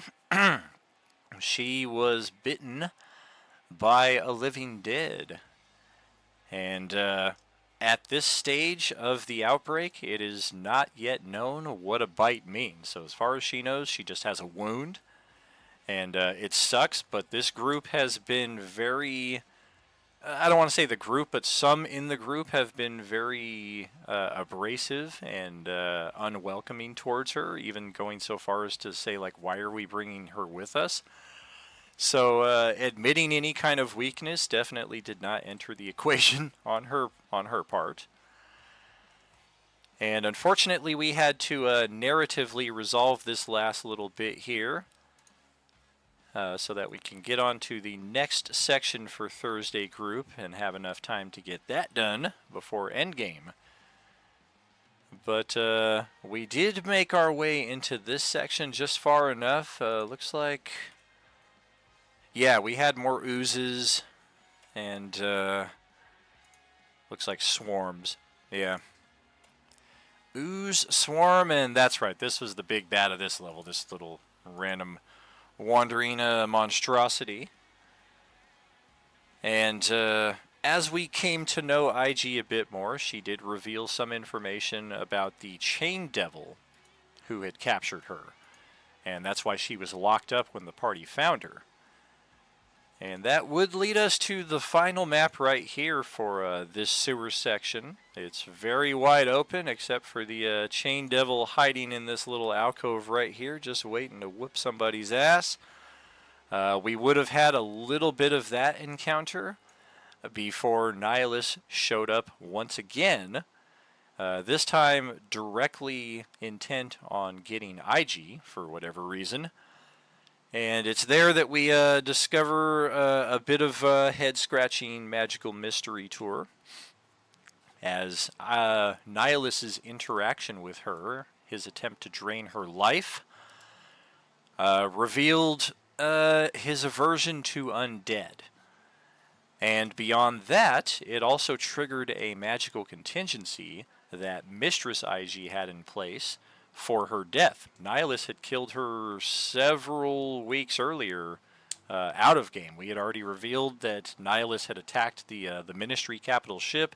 Zastam and Mistress IG were missing, presumed dead after that attack. But of course, the big bads tend to have ways of saving themselves at least once, maybe more than once. So it was that IG, who's already on this quest to rid the galaxy of her alternates, kind of saw a purpose in one of them, at least just as a last case resort. Until she was able to rid the galaxy of all of them, in case something happens to her, she'll just take over one of these other ones. Doesn't really matter which one. She just kind of was looking at these random essences in her field of magic, and that one. Doesn't know that it's IG who's been bit. But it turns out that this has a cyclical effect in that Mistress IG is now back. She's in a body that has been infected with the Agent Orange zombie virus from our zombie apocalypse campaign. And she knows that Nihilus wants nothing to do with it. So she sees a chance to get some comeuppance on Nihilus, and is not shy at all about revealing this information to both Ministry and TACX alike. And she has likewise volunteered herself to be the first sacrifice. She knows that she can get his attention. She already has before. She knows that she can hurt him. And as long as she can put up enough of a magical buffer to stymie his senses that she's an undead, and he goes for the Devour Life, then we've got him against the ropes for at least one round in this combat. Doubly so since our community came through and put together that 1 million Beskar Bucks community challenge. Big ups to all of you again on that for putting that all together. Your characters have successfully convinced the major deities of the galaxy to lend their aid to this struggle. They will effectively be present in a nullification respect. They do not have corporeal essences that they lend to these things. They keep their power by staying on their planes. They don't often venture out. So what they're doing is they're going to collectively channel their will towards stripping Nihilus down in an attempt to make him hopefully easier for all of you to defeat. This will be a random effect. He's got a number of abilities that can be affected by this. It could be anything from his ability to sense all intelligent creatures within 300 feet all the way up to his legendary actions themselves, which are plentiful. So it's going to be an interesting end game when we come to it, I think, in July. It might be August, but I'm still thinking July. I'm hoping 2-3 sessions max each for each table before hopefully we can all maybe not all get together at the same time on a Saturday, but I'm thinking Saturdays will be when we'll do the end game rolls. I'll basically call for all of you to make your rolls in order, and depending on when people are able to log in and get their rolls in, that'll determine the next sequence of events. It's going to be a big combat, but it's not the 50-plus people that I was anticipating it to be, so I'm going to lean away from the original role-playing unlimited tabletop system of let's just throw all actions in the hopper and resolve them all at once, and stick to the more tried and true, because that's going to allow us to have our reactions, our bonus actions, keep everything mechanically as we've grown used to. It's going to be a slog, and again, time-wise, things may not line up as well as they should, but this, as of yet, is the best solution that I have been able to come up with. And I think that's it. I am pretty talked out here. Definitely was not expecting this to go 4 hours plus. But recapping the events of 8 tables over a year and a half time, definitely gonna take a minute to go through, and especially putting them all together in hopefully a cohesive format that you guys are able to follow how one table's story leads to the next and how they're all connected. Definitely, definitely. Yeah, for people who did not jump in onto this one, I'll definitely let everybody know that this recap exists. And hopefully, with this combined with the general recap of our month's events, as far as what's been happening in the Discord, hopefully that will be enough to get everybody up to pace. And for my part, I'm going to do a better job at being more attentive to each player and making sure that everybody is up to speed on things. Not necessarily just be like, it's your responsibility to read the tag, but inquire with them as to whether they did. It's not necessarily anything wrong as to whether they did. If they didn't, it's just maybe they weren't active that day and 3 things have already happened since then and it didn't occur to them to scroll up. So I'm gonna do my part to be a little more olive branch in that respect as well. So fun times ahead, friends. Thank you all so much, and we will catch you next time around. Y'all know how it goes here at the end, and it's never truer than it is right now. And I do mean this, especially y'all know. Y'all know. There's no RU without you.